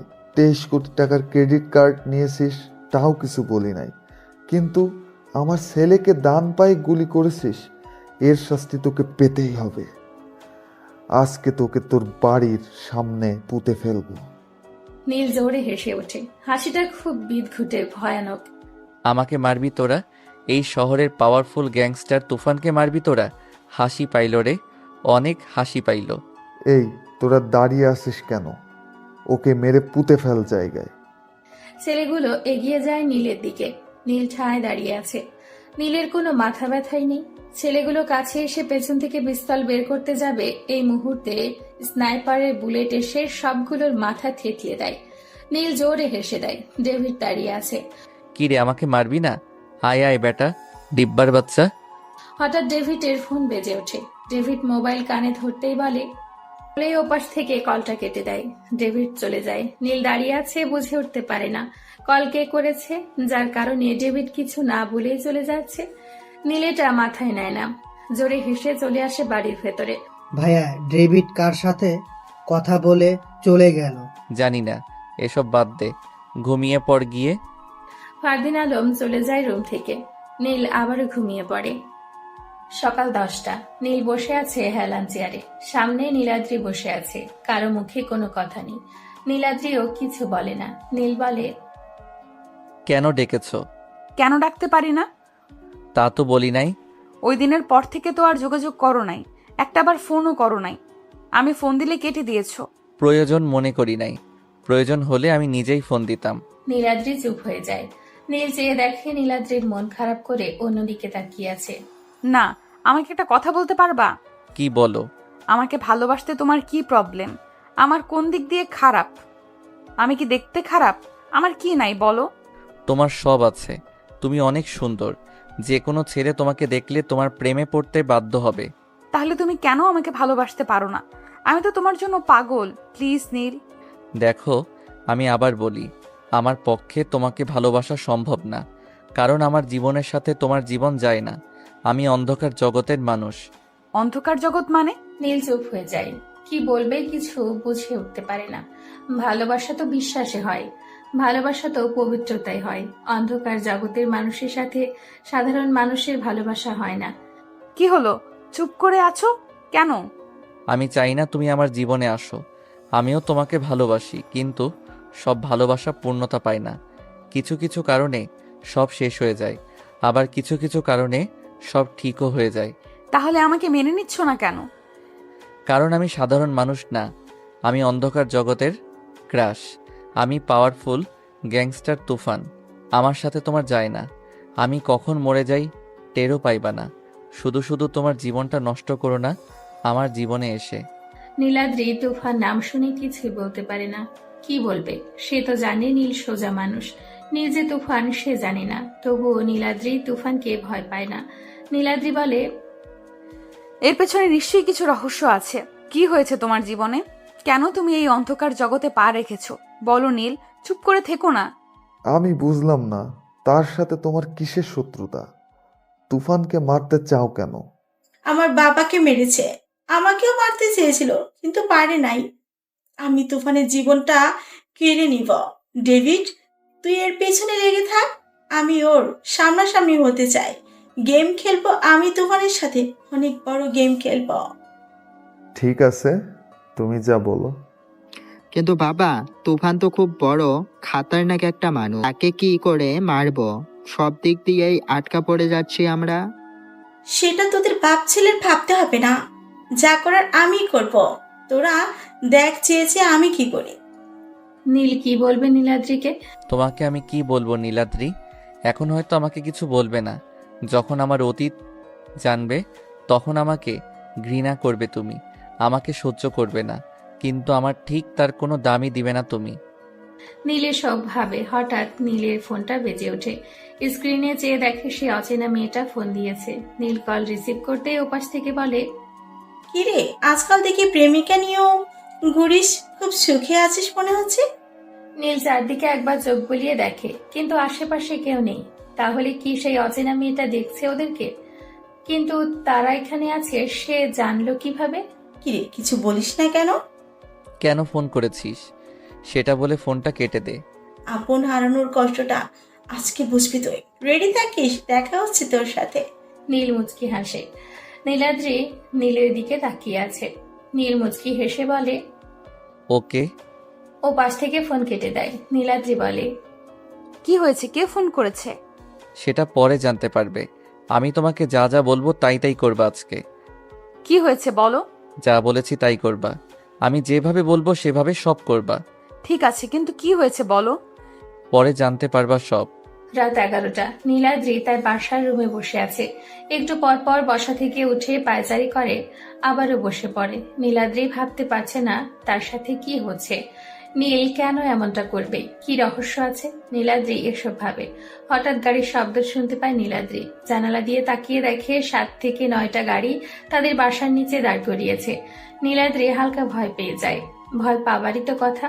নীলাদ্রি আরো দেখে গাড়ি থেকে অনেকগুলো লোক নেমেছে। নেমে নীলাদ্রিদের বাসার ভেতরে ঢুকতে গেলে সিকিউরিটি ঢুকতে দেয় না। সাথে সাথে সিকিউরিটির কপাল বরাবর গুলি চালিয়ে দেয়। নীলাদ্রি এবার অনেক ভয় পায়। কি করবে কিছুই বুঝতে পারে না। বারবার নীলের নাম্বারে কল দিয়ে যাচ্ছে, কিন্তু নীল রিসিভ করছে না। হুট করে নীলাদ্রি রুমের দরজায় টোকা দেয়। নীলাদ্রি আস্তে আস্তে পা বাড়ায় দরজার দিকে। দরজা খুলে দেয়। খুলতে নীলাদ্রির গলা চিপে ধরে। খুব প্রেম ভালোবাসে তোদের মনে, তাই না? ফোন দে তোর প্রাণপ্রিয় নীলকে। আজকে দুজনকে একসাথে মেরে মাটিতে পুঁতে দিয়ে যাব। কে তোমরা? আমার কাছে কি চাও? আর নীলকেই বা কেন খুঁজতেছো? উপরে পাঠাবো তোর নীলকে, সাথে তোকেও পাঠাবো। ফোন কর তোর নীলকে। নীলাদ্রি নীলকে কল দেয়। এবার নীলের ফোনটাই বন্ধ। নীলাদ্রি কি বলবে? জবান বন্ধ হয়ে গেছে তার। হঠাৎ নীল হাতে তালি বাজিয়ে পেছন থেকে বলে, বাহ ডেভিড বাহ, এতই শখ আমাকে মারার? তুই তো দেখি খুব বড় মাপের গাধারে। এই তুফানকে মারবি আর এই বুদ্ধি দিয়ে? আরে বেটা, আবার জন্ম নিতে হবে তোকে আমাকে মারতে হলে। নীলকে দেখে নীলাদ্রির মুখে হাসি ফুটে ওঠে। আজকে তোদের দুইজনকে এখানে মেরে ফেলবো, দেখি কে আটকায়। ওকে তাহলে মার। তার আগে বল, তোর সেই গেইমার কই রে? সে তো বলল আজকে নাকি খেলা হবে। কই দেখি তার মুখখানি। তার কোনো দরকার নাই, আমি একাই তোর জন্য যথেষ্ট। হি হি হি, হাসি পাইল। ডেভিডের সাথে থাকা ছেলেগুলো নীলকে মারতে আসে। নীল তার পেছন থেকে তলোয়ার বের করে সব কয়টাকে কুপিয়ে মেরে ফেলে। দাঁড়িয়ে আছে শুধু ডেভিড আর নীলাদ্রি। নীলাদ্রি চোখ বন্ধ করে দাঁড়িয়ে আছে। কিরে আয়, মারবি না আমাকে? তুই বারবার ভুলে যাস এই তুফান কি জিনিস। তোকেও আর বাঁচিয়ে রাখবো না, উপরে ভালো থাকিস। নীল এই কথা বলে কোমর থেকে পিস্তল বের করে ডেভিডের মুখে শুট করে দেয়। ডেভিড মাটিতে পড়ে যায়। নীলাদ্রি চিৎকার করে ওঠে পিস্তলের শব্দ পেয়ে। নীলাদ্রি চোখ খুলে তাকিয়ে দেখে ফ্লোর ভরা লাশে, রক্তে ভেসে যাচ্ছে। এসব দেখে নীলকে জড়িয়ে ধরে নীলাদ্রি। ভয় পাইছো? আমি এখানে থাকবো না, আমাকে নিয়ে যাও তোমার সাথে। তোমাকে আর এখানে থাকতে হবে না, আমার রাজপ্রাসাদে থাকবা। এখানে থাকলে তোমার ক্ষতি হতে পারে। সত্যি বলছো? তোমার সাথে নিয়ে যাবে? সত্যি। নীলাদ্রির চোখে পানি টলমলো করছে। মনে হচ্ছে এক্ষুনি সেই চোখের পানি গাল বেয়ে পড়বে। এই কি হয়েছে? কান্না করছো কেন? কিছু না। হয়েছে, এখন চলো। সে রাতে নীল নীলাদ্রিকে তার বাসায় নিয়ে যায়। নীলাদ্রি নীলের বাড়ি দেখে হা হয়ে আছে। এত বড় বাড়ি কখনো দেখে না নীলাদ্রি। নীল বলে, কি হয়েছে, কি দেখো? এত বড় বাড়ি তোমার? কেন, পছন্দ হয় নাই তোমার? হয়েছে। আমার রুম এটা, আর তুমি আমার ডান পাশের রুমে ঘুমাও, আর বাম পাশের রুমে আমার ভাইরা ঘুমায়। যাও, ফ্রেশ হয়ে ঘুমিয়ে পড়ো। ওকে। নীলাদ্রি চলে যায় রুমে। সকালবেলা নীলাদ্রি ঘুম থেকে উঠে রান্নাঘরে গিয়ে রান্না করে। কাজের মানুষ সবাই অবাক, কারণ নীলাদ্রি কাউকে কাজ করতে দিচ্ছে না, সে নিজেই সব করে নিচ্ছে। ফারদিন আর আলম ঘুম থেকে উঠে নিচে এসে দেখে নীলাদ্রি খাবার দিয়ে টেবিল সাজাচ্ছে। ফারদিন আলম অবাক, এত কিছু রান্না করেছে, আর এই মেয়ে এখানে কি করে এলো? আপু, তুমি এইখানে কি করো আর কখন আসছো? তোমার ভাইকে জিজ্ঞেস করো। ফারদিন আলম আবুল হয়ে যায় নীলাদ্রির কথা শুনে। আলম বলে, আপু, আমরা তোমাকে জিজ্ঞেস করেছি, ভাইয়াকে কেন বলবো? কারণ তোমার ভাইয়ের বউ আমি। ফারদিন আলমের দিকে তাকায়। অবাকের উপর অবাক হচ্ছে তারা দুইজন। অবাক হওয়ারই কথা, এক রাতের মাঝে বউ নিয়ে বাসায় আসবে তাদের ভাই, এটা তারা ভাবতেও পারে নাই। তাহলে তো ভালোই হলো, একটা সুন্দর ভাবি পেলাম। কি বলিস ফারদিন? কিন্তু ভাইয়া আমাদেরকে না জানিয়ে বিয়ে করেছে, এটা একটা বিহিত করতেই হবে। নীল ঘুম থেকে উঠে ফ্রেশ হয়ে নিচে নেমে দেখে পুরো খাবারের টেবিল খাবার দিয়ে সাজানো। সামনে বসে আছে ফারদিন আর আলম। নীলাদ্রি রান্নাঘরে। কি রে, এত খাবার কেন আজকে? আর খাবারগুলা দেখে মনে হচ্ছে নতুন মানুষ বানিয়েছে। ফারদিন আর আলম কথা বলে না। নীলা আবারও বলে, কি রে, কথা বলছিস না কেন? হুট করে নীলাদ্রি এসে বলে, সবাই খেতে বসো। হ্যাঁ ভাবি, দাও। ভাবি শুনে নীলের চোখ বড় হয়ে যায়। ভ্রু কুঁচকে তাকায় নীলাদ্রির দিকে। কি রে, কে ভাবি? কাকে ভাবি ডাকিস তোরা? কেন আমাকে ভাবি ডাকে? তোমাকে কেন ভাবি ডাকবে? আমি তো তোমাকে বিয়েই করি নাই। ভাইয়া এসব বলে লাভ নাই। আমাদেরকে না জানিয়ে বিয়ে করেছো, আর আমাদেরকে জানাবে কেন? আমরা তো তোমার কেউ না। দেখ, ফালতু কথা বলবি না। আমার সব তোরা। আমি যাই করি না কেন তোদেরকে আগে জানাই। আর নীলাদ্রিকে আমি বিয়ে করি নাই। তাহলে ভাবি যে বললো তুমি নাকি কালকে রাতে বিয়ে করে নিয়ে আসছো? সে মিথ্যে বলেছে। কি নীলাদ্রি বলো? না, আমি মিথ্যে বলি নাই, আমি তোমার বউ। নীল নীলাদ্রির দিকে রাগে লুকে তাকায়। ফারদিন আলম হালকা কিছু খেয়ে উপরে চলে যায়। নীল নীলাদ্রির হাত ধরে টানতে টানতে নিয়ে যায় রুমে। নীলাদ্রি কি হচ্ছে এসব? কেন, কিছুই তো হয় নাই। আর তুমি চাইলে হতেও পারে। ফালতু কথা বলবে না বলে দিলাম। কেন নীল, আমাকে তোমার করে নিলে কি হবে? আমি যে তোমাকে ভালোবাসি। আমার তো এই দুনিয়ায় কেউ নাই। ছোট থেকে এতিমখানায় বড় হয়েছি। আপন বলতে এই পৃথিবীতে কেউ নাই। আমি তোমার সাথে থাকতে চাই সারাটা জীবন। প্লিজ আমাকে ফিরিয়ে দিও না। কিন্তু আমি তো অন্ধকার জগতের মানুষ। আমার সাথে তোমার এসব হবে না। এতে তোমার ক্ষতি হতে পারে। আমার কত শত্রু, আর আমি কখন মরে যাই তারও কোনো গ্যারান্টি নাই। আমি তোমার সাথে থাকতে চাই।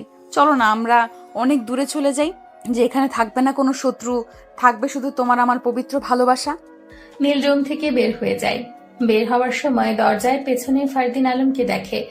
তারাও এই কথাগুলো শুনে ফেলে। চুপ করে নিচে চেয়ে চলে যায় ফারদিন আলম। নীল বাসা থেকে বের হয়ে রাস্তায় চলে যায়। চারিদিকে মানুষের হইচই, নেই কোনো নীরবতা। নীলাদ্রি, আমিও যে তোমাকে ভালোবাসি, কিন্তু আমি যে তোমাকে মেনে নিতে পারবো না। আমার জীবনের সাথে তোমার জীবনটা জড়াতে চাই না। আমি মৃত্যুর দরজায় থাকি সব সময়। কখন কোন দিক দিয়ে পিস্তলের আগুনে গরম গুলি লেগে মরে পড়ে থাকি তার কোনো গ্যারান্টি নাই। এই পথে যে একবার আসে সে সহজে এই পথ থেকে সরে যেতে পারে না। নীল এসব ভাবতে ভাবতে চলে আসে ক্লাবে। মন খারাপ হলেই ক্লাব তার সব। মদ হাতে কষ্ট দূরে, মদ হাতে নাই সব কষ্ট সাথে। রাত 11টা বেজে 13 মিনিট। ফাঁকা রাস্তা, ল্যাম্পপোস্টের আলো চারিদিকে ছড়িয়ে পড়েছে। মুখে সিগারেটের বিষাক্ত ধোঁয়া, হাতে মদের বোতল। শার্টের বুকের এক বোতাম খোলা, ঠোঁট বেয়ে মদের কেমিক্যাল লেপটে পড়ছে। ড্রাঙ্ক হয়ে রাস্তা দিয়ে হাঁটতে ব্যস্ত নীল। চারদিকটা এতটা নীরবতা যে রাস্তার কুকুরটাও আজকে নেই। নেই কোনো কুকুরের ডাক। হুট করে সামনের হুইল চেয়ারে আশরাফুল এসে বলে, তোকে আজকে একেবারে শেষ করে দিব। আমার বাবাকে মেরেছিস, আমার জীবন থেকে বাবা নামক জিনিসটা কেড়ে নিয়েছিস। আজকে তোকে শেষ না করে বাসায় ফিরবো না। তুই মারবি আমাকে? তোর তো এক পা কবরে, আর হুইল চেয়ারে বসে থেকে জীবন শেষ তোর। আর এই অবস্থায় আমাকে মারবি? এই কথা বলার সাথে সাথে নীলের পেছন থেকে মাথায় রড দিয়ে বাড়ি দেয়। নীল মাথায় হাত দিয়ে বসে পড়ে মাটিতে। গড়গড় করে রক্ত বের হচ্ছে মাথা থেকে। চোখ ঝাপসা হয়ে আসছে নীলের। নীল ঝাপসা চোখে পেছনে তাকিয়ে দেখে অবাক। তার দুনিয়া যেন অন্ধকার হয়ে আসছে।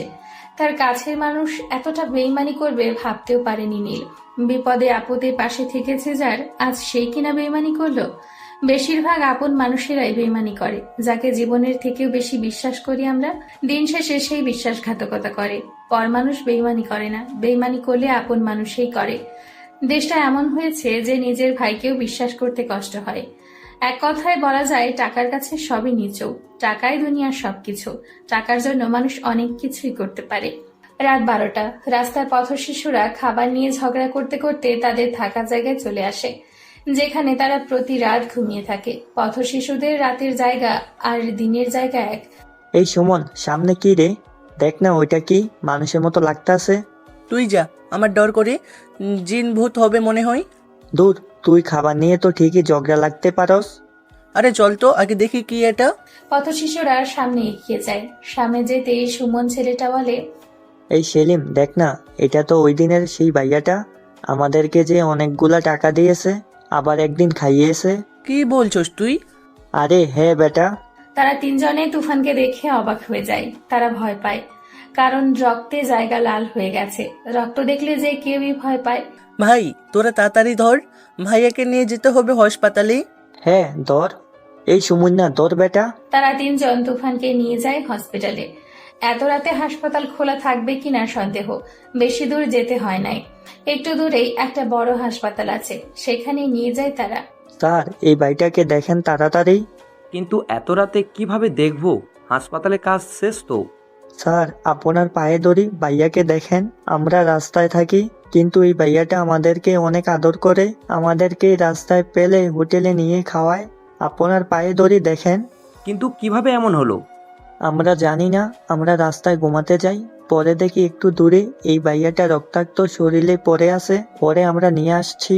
ওকে, তোমরা এখানে দাঁড়াও, এই দিকে আসো তো, এই পেশেন্টকে ভিতরে নিয়ে যাও। পথশিশুরা বাহিরে বসে আছে। প্রায় 3 ঘন্টা চলে যায়। 3 ঘন্টা পরে ডক্টর বের হয় ভেতর থেকে। ডক্টর বের হয়ে দেখে তারা 3 জন জেগে বসে আছে। ডক্টরও ভাবে একটা মানুষের জন্য এতটা মায়া থাকতে পারে, তাদেরকে না দেখলে বুঝতাম না। স্যার, ভাইয়া কেমন আছে এখন?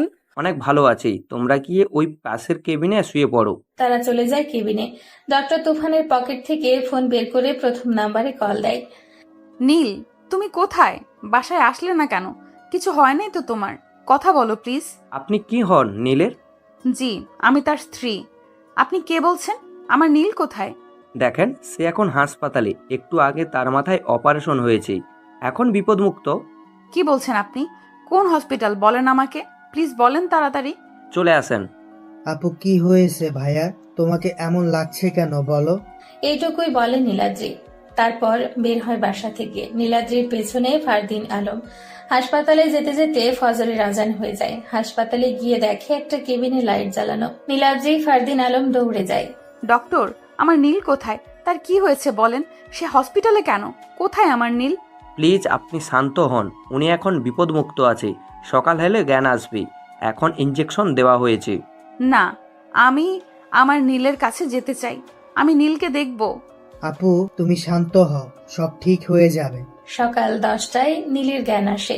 নীলাদ্রি নীলের পাশে বসে আছে, সাথে ফারদিন আলম। দরজার বাহিরে সেই পথশিশু 3 জন বসে আছে। নীলের জ্ঞান ফিরলে সে দেখে সাদা রঙে 4 দেওয়ালের একটা রুমের বেডে শুয়ে আছে। আমি এখানে কি করে এলাম? আমি তো রাস্তায় পড়েছিলাম। ডক্টর কেবিনে ঢুকে বলে, কাল রাতে আপনাকে নিয়ে আসে এখানে, আপনি নাকি রাস্তায় পড়েছিলেন, তারপর 3 জন পথশিশুরা আপনাকে দেখে নিয়ে আসি। ডক্টর, সেই 3 জন কোথায়? আমি তাদেরকে দেখতে চাই। ওরা বাইরে বসে আছে, জানেন সারা রাত তারা জেগেছিল। ডক্টর সেই 3 জনকে কেবিনে ডেকে দেয়। নীল তাদেরকে দেখে অনেক অবাক হয়। অবাক হওয়ারই কথা। ভাইয়া তুমি কেমন আছো এখন? ভালো, আয় আমার পাশে আয়। না ভাইয়া, আমাদের শরীরে অনেক ময়লা। আরে আয়, তোরা তো আমার আপন মানুষ, ময়লা কিছুই হবে না। 3 জন নীলের পাশে গিয়ে বসে। নীল উঠতে চেষ্টা করে, কিন্তু মাথায় অনেক ব্যথা অনুভব করে। ফারদিন, হ্যাঁ ভাইয়া বলো। তাদেরকে আমার এতিমখানায় ভর্তি করিয়ে দিবি, সব সময় তাদের 3 জনকে খেয়াল রাখবি। ওকে ভাইয়া। ফারদিন তাদেরকে নিয়ে চলে যায় এতিমখানায়, ভর্তি করিয়ে দিয়ে আবারও চলে আসে হাসপাতালে। বিকেল 5টা, নীলাদ্রি বসে আছে নীলের পাশে। ফারদিন আলম বসে আছে চেয়ারে। আলম বলে, ভাইয়া কি হয়েছিল? কে এমনটা করেছে? সুস্থ হয়ে তারপর বলবো। কার এত বড় সাহস? ভাইয়া তোমাকে বলতেই হবে কি হয়েছিল। তোরা এত পাগলামো করিস না, যা করার ভালোভাবে করবো, একটাকেও ছাড়বো না। সব কয়টাকে কুপিয়ে টুকরো করে রাস্তার কুকুরকে খাওয়াবো। চারিদিকে নাচ গান, মদের আড্ডা, লাল লাইটে ছড়াছড়ি চারপাশ। সাউন্ড বক্সের শব্দে কান ফেটে যাচ্ছে। গ্লাসে মদ, হাতে সিগারেট, বসে আছে সামনে হুইল চেয়ারে আশরাফুল, সাথে আরো কয়েকজন। মিনিস্টার, ধন্যবাদ আপনাকে। কি চাই বলেন? না মানে একটু যদি শরীরটা গরম হতো। ওকে, বুঝেছি। রুমান। জি ভাই। কাঁচা জ্যান্ত মাংস দিয়ে দে। জি ভাই। আমার শিকারকে অন্য কেউ শিকার করবে তা কিভাবে হয়? আর তুফানে তো কই মাছের জান বেঁচে গেল, আমার হাতে মরলে হয়তো বেঁচে থাকতো না। এবার একটু অন্যভাবে খেলা যাবে। রাত 11টা বেজে 19 মিনিট। নীল শুয়ে আছে বেডে, সাথে নীলাদ্রি। প্রিয় মানুষের এই অবস্থা থাকলে যে কেউ পাগলের মতো হয়ে যায়, কি করবে ভেবে পায় না। সেদিন বাসা থেকে না গেলে আজ এমনটা হতো না। কিসের এত রাগ তোমার? হ্যাঁ, মন চাচ্ছে গলা টিপে মেরে ফেলি। মারতে পারবে আমাকে? হ্যাঁ পারবো, 100 বার পারবো। তাহলে বসে আছো কেন? মেরে ফেলো। দেখো বেশি হয়ে যাচ্ছে বলে দিলাম। আসো, খাবে? আস্তে করে উঠো। উঠতে পারবো না, মাথায় ব্যথা পাই। চেষ্টা করো উঠার। নীল শোয়া থেকে উঠে বসে। নীলাদ্রি নীলকে খাইয়ে দেয়। খাবার পরে ওষুধ খাইয়ে আবারও শুয়ে দেয়। এভাবে নীলাদ্রি নীলকে কেয়ার করতে থাকে। চলে যায় 29 দিন। এই 29 দিনে নীল সুস্থ হয়ে যায়। বাসায় চলে যায় নীল। ক্লাবে মদের আড্ডা, নাচানাচি, সিগারেটের ধোঁয়ায় পুরো ক্লাব কালো হয়ে গেছে। চেয়ারে বসে আছে মিনিস্টার, তার সামনে বসে আছে আশরাফুল। ভাই তো উঠি, এখন তো আপনার রাস্তা ক্লিয়ার, ব্যবসা শুরু করে দিন, সাথে আমাকেও একটু দেখেন। কথা খারাপ বলেন নাই। আপনি আমার রাস্তায় ক্লিয়ার করার জন্য সাহায্য করেছেন। আমি আপনাকে সাহায্য করব না তা কি হয় নাকি মিনিস্টার সাহেব? তো আজকে উঠি, কালকে দেখা হবে সন্ধ্যায়। ওকে। মিনিস্টার জায়গা থেকে উঠে চলে যায় ক্লাবের বাহিরে। বাহিরে বের হয়ে গাড়িতে ওঠে। ড্রাইভার গাড়ি চালাতে থাকে। অন্ধকার রাস্তা, গাড়ি লাইটে রাস্তাটা হালকা আলো হয়েছে। একটু সামনে গিয়ে ড্রাইভার গাড়ি কষে ব্রেক করে। এই কি হচ্ছে, গাড়ি ব্রেক করলি কেন? ড্রাইভার বলল, স্যার সামনে কে যেন দাঁড়িয়ে আছে। মিনিস্টার গাড়ির গ্লাস নামিয়ে বাহিরে উকি মেরে দেখে কেউ একজন রাস্তায় দাঁড়িয়ে আছে। মিনিস্টার গাড়ি থেকে নেমে দেখতে পায় তার ছেলেপেলেদের গাড়ি সহ উধাও। সে সামনে যায়। অন্ধকার রাত, হালকা দেখা যায়। এভাবে রাস্তায় দাঁড়িয়ে আছিস কেন? আর এত রাতে রাস্তায় কেন? তোদের জন্য রাস্তায় গাড়ি থামাতে হয়। যা এখান থেকে। মুখ ভর্তি দাড়ি, চোখের ভ্রুতে রিং, চোখগুলা লাল হয়ে আছে। কালো প্যান্ট, কালো জ্যাকেট, মুখে মাস্ক, হাতে কালো কভার। মিনিস্টারের কথা শুনে হেসে উঠে রাস্তায় দাঁড়িয়ে থাকা সেই লোকটা। মুখ থেকে মাস্ক সরিয়ে একটু সামনে যেতেই, তুফান ভাই, আপনি? কি রে, অবাক হইলি মনে হচ্ছে? আপনি বেঁচে আছেন? কিন্তু কি করে? সেদিন তো। চুপ কর, আর শুনতে চাই না। তোকে নিজের আপন মানুষ ভেবেছিলাম আমি। তোর সব কাজে সাহায্য করেছিলাম আমি। তোকে মিনিস্টার বানিয়েছি আমি। তোকে টাকার মালিক বানিয়েছি আমি। আর তুই কি না আমার সাথে বেইমানি করলি? তুই চাইলে কোটি টাকা তোকে দিতাম। তুই বলেছিস তোর টেন্ডারে অন্য কেউ হাত দিতে চেয়েছে, কিন্তু আমি তা হতে দেইনি। আর তুই সামান্য কিছু টাকার জন্য আমাকে মারার জন্য বিক্রি হয়ে গেলি আমার শত্রুর কাছে। ভাই, আমার ভুল হয়ে গেছে। আমি বুঝতে পারি নাই। আমাকে এবারের মতো মাফ করে দিন। আপনি যা বলবেন আমি তাই করব। প্লিজ ভাই, মাফ করে দিন। পাছাড় বলছি। তুই জানিস আমার সাথে যে গলা উঁচু করে কথা বলে তাকে আমি বাঁচিয়ে রাখি না। আর তুই তো আমাকে মারার চেষ্টা করেছিস। তোকে বাঁচিয়ে রাখি কি করে বল? ভাই প্লিজ, মাফ করে দিন। আশরাফুল কোথায়? আমি জানি না ভাই, আমাকে ছেড়ে দিন ভাই। আবারও মিথ্যে বললি। মৃত্যুর মুখে থেকেও মিথ্যে। আশরাফুল কোথায় সেটা বলতে বলছি। ভাই আমি জানি না। উপরে ভালো থাকিস। Good bye. এই কথা বলে তুফান মিনিস্টারের মুখে গুলি করে দেয়। মিনিস্টার বসার মাঝেই মাটিতে পড়ে যায়। গাড়ির ড্রাইভার গাড়ি ফেলেই দৌড়ে পালায়। তুফান হেসে দেয়। সকালবেলা আশরাফুল ঘুমিয়ে আছে। মাথায় চিন্তা না থাকার মানুষের ঘুম খুব ভালো হয়। আর সেই চিন্তাহীন ঘুমে যদি কেউ মরার জন্য সাবধান হতে বলে, তাহলে ঘুমটা ভয়ে পরিণত হয়। আশরাফুল ঘুমিয়ে আছে। হঠাৎ তার ফোনটা বেজে ওঠে। ঘুম ঘুম চোখে কল রিসিভ করতেই ওপাশ থেকে বলে, তুফানকে মারতে পারলি না, এবার নিজে মরার জন্য রেডি থাকিস। এই কথা শুনে আশরাফুল ঘুম থেকে লাফ দিয়ে উঠে বসে। ভালো করে এক হাতে চোখ কুচলিয়ে বলে, তুফান বেঁচে আছে মানে কি? তাকে তো শেষ করে দিছি। আর তুফান বেঁচে আছে আপনি জানেন কি করে? সে আমার শিকার, আমি জানবো না তো কে জানবে? মিনিস্টার শেষ, তাকেও মেরে ফেলেছে তুফান। এখন তোর পালা। কি মিনিস্টারকে মেরে ফেলেছে? আপনার সাথে আমার দেখা করার দরকার। আমি দেখা করতে চাই আপনার সাথে। আজ রাত 12টায় মিরপুর পার্টি হাউসে দেখা হবে। ঠিক আছে। আশরাফুল কল কেটে দেয়। বিছানা থেকে নেমে হুইল চেয়ারে বসে। গ্লাসে থাকা পানি পুরোটুকু শেষ করে। ভাবে তাকে তো মেরে ফেললাম, কিন্তু সে বেঁচে গেল কিভাবে? আর মিনিস্টারকে মারলো কখন? এটা কিভাবে সম্ভব? তার তো বেঁচে থাকার কথাই না। ভাইয়া একটা কথা বলি। বল। অনুমতি নেওয়ার কি আছে? ভাইয়া নীলাদ্রি ভাবিকে বিয়ে করে ফেলো তুমি। এই কথা বলাতে নীল আলমের দিকে রাগী লুক নিয়ে তাকায়। ফারদিন বলল, ভাইয়া আলম ঠিক বলেছে, নীলাদ্রি ভাবিকে বিয়ে করো। দেখ, এসব কথা বলিস না। তোরা সব জেনেও কেন এসব কথা বলিস? ভাইয়া নীলাদ্রি আপু তোমাকে অনেক ভালোবাসে। তুমি যখন হাসপাতালে ছিলে তখন ডাক্তারকে ভাবি তোমার বউ বলে পরিচয় দিয়েছে। কি বলিস তুই? হ্যাঁ ভাইয়া ঠিকই বলেছি। এসব নিয়ে পরে ভাবা যাবে। আমি একটু বাহিরে গেলাম। নীলাদ্রি দরজার আড়াল থেকে সব শুনে ফেলে। মুচকি হেসে বিছানায় পড়ে কোলবালিশে মুখ গুজে দেয়। নীল বাইরে গিয়ে টং দোকান থেকে একটা সিগারেট জ্বালায়। সিগারেট টেনেই যাচ্ছে। দোকান থেকে চলে যায় কলেজের পাশে। পুকুর পাড়ে পাশে রাখা চোট বেঞ্চ। সেই বেঞ্চে গিয়ে বসে। সিগারেট শেষ হয়ে যায়। সিগারেট ফেলে দিবে এমন সময় তার ফোন বেজে ওঠে। নীল নাম্বার দেখে মুচকি হেসে রিসিভ করতে বলে, ওয়েলকাম তুফান। আমারও একই কথা। এতদিন কই ছিলি? নাকি ভয় পাইলি? বলেছিলি দেখা হবে, পরে তো আর সামনে আসলি না। আমি ভয় পাবো তোকে? আর তোর তো কই মাছের জান রে, মরে গিয়েও বেঁচে গেলি। সবার হাত থেকে বাঁচতে পারবি, কিন্তু আমার হাত থেকে না। হা হা হা, হাসি পাইল রে। খুব সুন্দর জোকস বলতে পারিস তুই, ভালো লাগছে। জোকসটা তোকে যদি আমি পাই রে, তোর অস্তিত্ব রাখবো না। খেলা হবে, ভালো থাক, দেখা যাবে কে কাকে কি করে। Good bye. বাবা, তোমার দরবারে সব পাগলের খেলা। হা হা হা। আমার সাথে গেম খেলে মাথা মোটা মেয়েটা, আমি একটা কথা ভেবে পাই না, মেয়েটা কে, কি তার পরিচয়, আমার সাথে তার কিসের শত্রুতা? যেই হোক, তার মৃত্যু আমি নিজের হাতে দিব। হা। রাত 12:09। চারদিকে মদের আড্ডা, নাচানাচি। মদের বাড়ির টেবিলের ওপর বসে আছে অচেনা সেই মেয়ে, তার সামনে নিচে হুইল চেয়ারে বসে আছে আশরাফুল। চারদিকে গানের জমজমাট নাচ। অচেনা মেয়েটার হাত উপরে উঠতেই গান বন্ধ, সাথে নাচানাচি। আঙ্গুল দিয়ে সবাইকে বের হতে বলে। সবাই নিশ্চয়ভাবে বের হয়ে যায় ক্লাব থেকে। অচেনা মেয়ে বলে, এখন বল, কি এমন জরুরি কথার জন্য দেখা করতে চাইলি? সেটা তো আপনি জানেন, আমি কি বলতে চাই।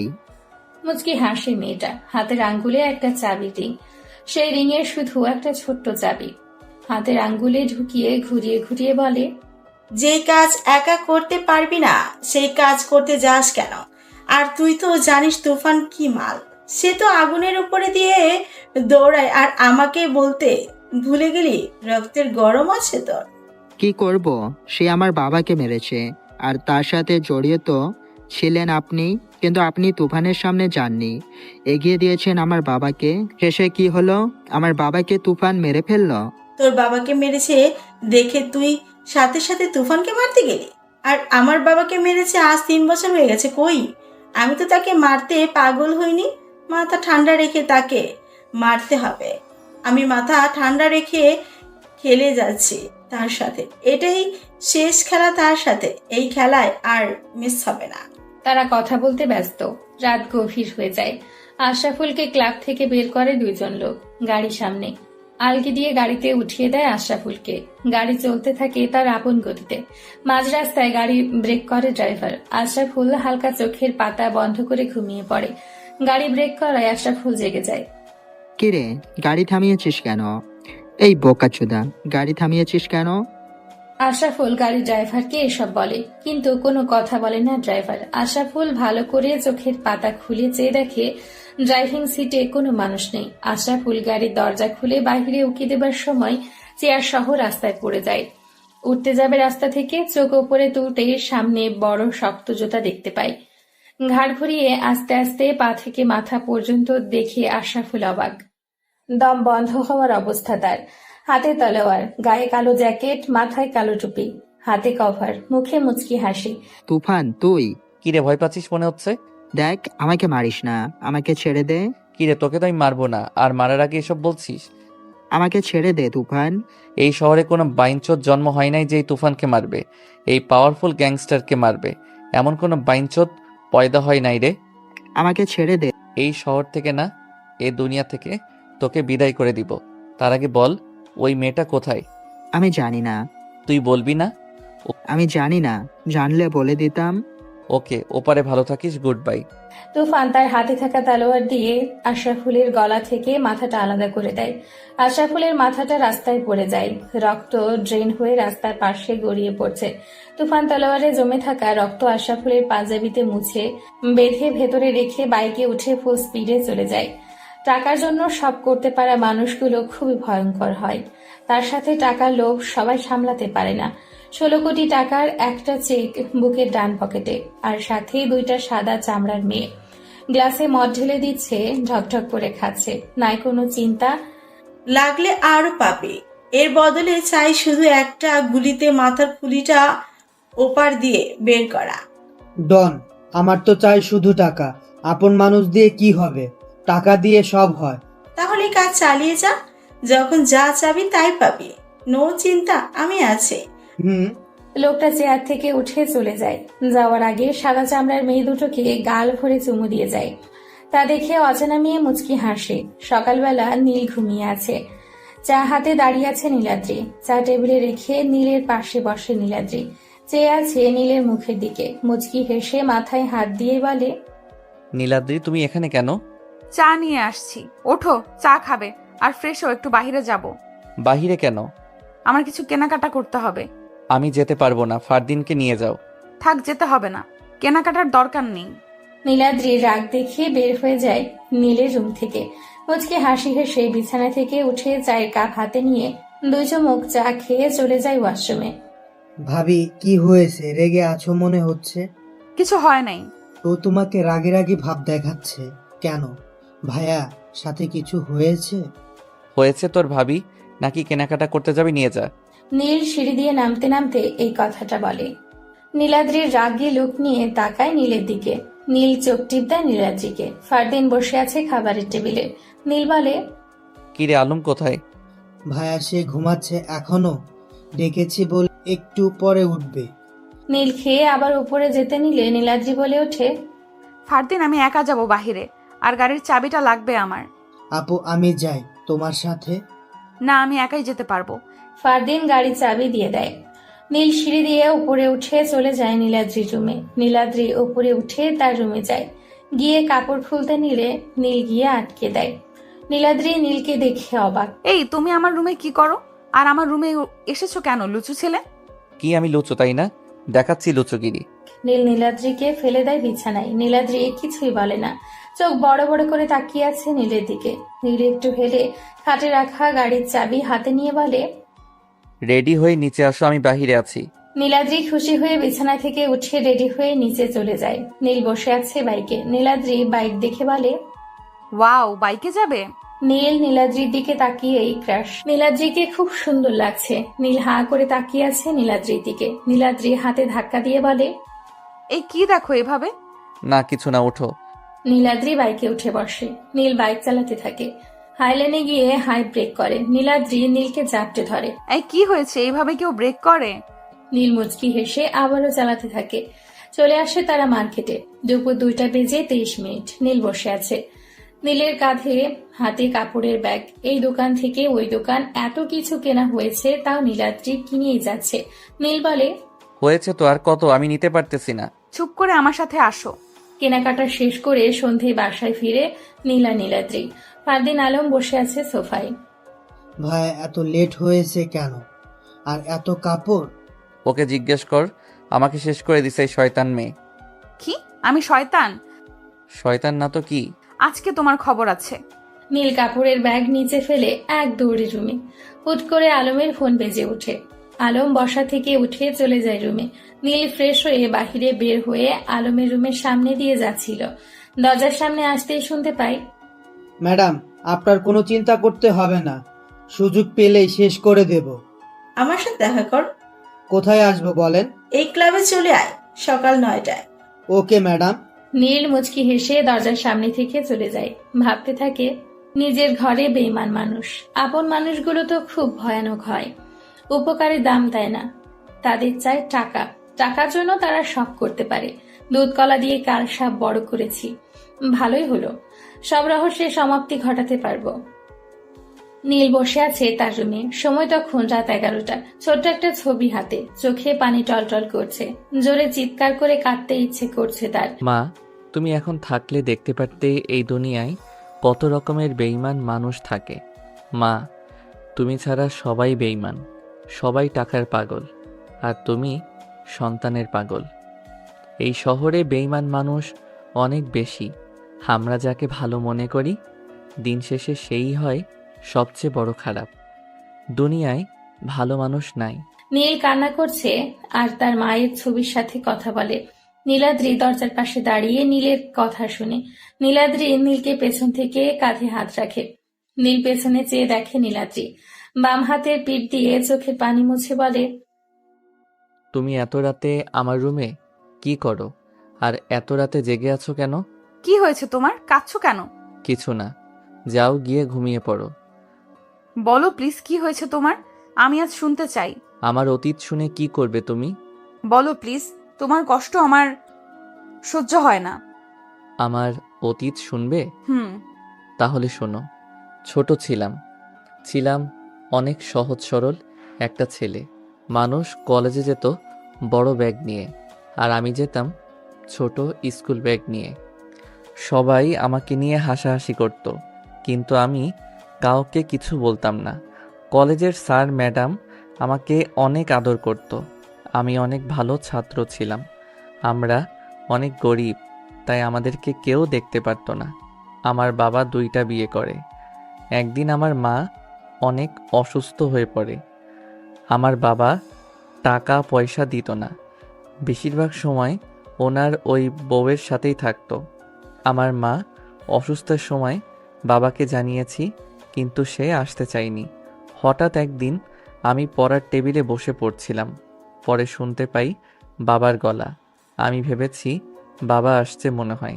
একটু পরে শুনতে পাই, তুই চলে যা, তোর ছেলেকে নিয়ে আমাকে আর জ্বালাস না, আমি তোকে টাকা পয়সা দিতে পারবো না। আমার টাকা পয়সা দরকার নাই, তুমি আমাকে তোমার কাছে রাখো, আমাকে ছেড়ে দিও না। আমার ছেলেটা অনেক সহজ সরল, তাকে নিয়ে কোথায় যাব আমি? সেটা আমি জানি না। আমার মা অসুস্থ শরীর নিয়ে বাবার পায়ে পড়ে, কিন্তু আমার বাবা তাকে লাথি দিয়ে ফেলে দেয়। মায়ের চিৎকার শুনে আমি পড়ার টেবিল থেকে দৌড়ে আসি। এসে দেখি মা মাটিতে পড়ে কাঁদছে। মা, কি হয়েছে? তুমি কাঁদছো কেন? আর বাবা কোথায়? ওর বাবা চলে গেছে, আর আসবে না। কি বলো মা, বাবা আসবে না কেন? সেদিন আমাকে মা সব বলে, আমি শুনে অনেক অবাক হই। পরদিন মাকে নিয়ে চলে যাই গ্রামে, আমার খালার বাসায়। সেখানে গিয়ে কিছুদিন থাকি। আস্তে আস্তে আমার মার খুব খারাপ অবস্থা হয়ে যায়। ডক্টরের কাছে নিয়ে যাই। ডক্টর বলেছে, নীল থেমে যায়। নীলাদ্রি বলে, ডক্টর কি বলেছে? ডক্টর বলেছে আমার মা আর বেশি দিন বাঁচবে না। আমি ডক্টরের কথা শুনে হতভম্ব হয়ে যাই। আমার মা আমার দিকে তাকায়। মায়ের চেয়ে থাকা দেখে বুকটা ফেটে যাচ্ছিল। কি করব কিছুই বুঝে উঠতে পারছিলাম না। সেদিন ডক্টরের কাছ থেকে খালার বাসায় চলে যাই। খালাকে সব বলি। খালা কান্নায় ভেঙে পড়ে। একদিন রাতে ডক্টরের কাছে যাই। স্যার, আমার মাকে বাঁচানো যাবে না, টাকা লাগলে আমি দিব, তবুও আপনি আমার মাকে বাঁচিয়ে দিন। সেদিন ডক্টর কাছ থেকে আসার সময় বাবাকে অনেকগুলো ফোন দেয়, কিন্তু বাবা রিসিভ করে না। শেষবার কল দিয়ে দেখি নাম্বার বন্ধ করে রেখেছে। বাসার কাছে যেতেই কান্না শুনতে পাই। দৌড়ে যাই, গিয়ে দেখি খালা কান্না করছে। আমাকে দেখে দৌড়ে আসে। বাবা, তুই কোথায় ছিলি? তোর মা আর নাই। এটা শোনার জন্য আমি প্রস্তুত ছিলাম না। আমি মাটিতে বসে পড়ি। আমার ভিতরে থেকে কান্না আসে না। বোবা হয়ে গেছি আমি।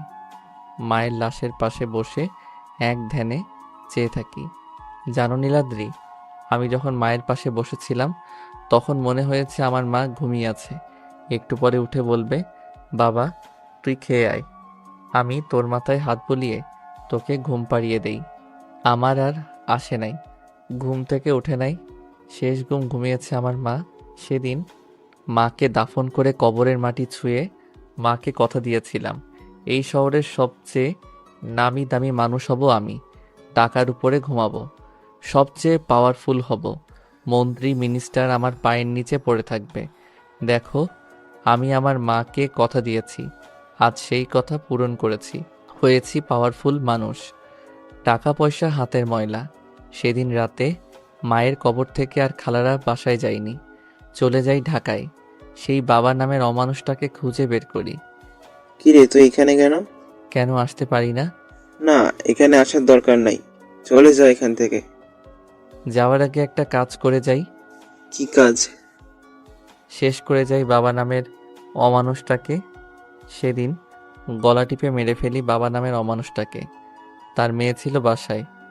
আমি বাসা থেকে বের হতে চাইলে পিছন থেকে কলার চেপে ধরে মিলি নামে সেই অমানুষের মেয়েটা, তাকেও গলায় ওড়না পেঁচিয়ে মেরে ফেলি। মিলির মা এসব দেখে হার্ট অ্যাটাক করে মারা যায়। চলে আসি আমাদের সেই বাড়িতে। সেই সহজ সরল ছেলেটা আস্তে আস্তে হয়ে যায় গ্যাংস্টার, পাওয়ারফুল গ্যাংস্টার তুফান। নীল বসা থেকে উঠে চলে যায় ওয়াশরুমে। নীলাদ্রি ভাবে, একটা মানুষের জীবনে এত কিছু হয়ে গেল, আর সেই মানুষটা অতীতটাকে এতটা নিখুঁতভাবে লুকিয়ে চলতে পারে। নীলাদ্রি গিয়ে ঘুমিয়ে পড়ো, অনেক রাত হয়েছে। আজকে রাত তোমার সাথে থাকবো। এটা হয় না, যাও রুমে গিয়ে ঘুমিয়ে পড়ো। নীল নীলাদ্রিকে জোর করে তার রুমে পাঠিয়ে দেয়। নীল বিছানায় বসে পকেট থেকে ফোন বের করে কাকে যেন কল দেয়। ভাইয়া বলো। আলমের দিকে খুব কড়াভাবে নজর রাখবি, কই যায় কি করে। নিজের বাসায় থেকেও তোকে বলছি, কারণ খেলাটা খেলবো খুব আরামে। ওকে ভাইয়া। নীল কল কেটে দেয়, বিছানায় গা এলিয়ে দেয়। সারা রাজ্যের ঘুমে সে ভর করে নীলের চোখে। নীল ঘুমিয়ে যায়। সকাল 9টা, চেয়ারে হেলান দিয়ে বসে আছে আলম, সামনে সেই অচেনা মেয়ে। কি হয়েছে ম্যাডাম? জরুরি দেখা করার মানে কি? বলেছি তো কাজ হবে। তাই নাকি? আমার লাশ দিয়ে কি করবি তুই? আর বেঁচে আছিস কিভাবে? তুফান তুই? ভাইয়া তুমি? তাই নাকি? তুই মারবি আমাকে? পেছনে তাকিয়ে দেয়। ফারদিন পিস্তল ঠেকায় নীলের মাথায়। তা দেখে নীল অবাক, হেসে দেয় নীলই সাথে আলম।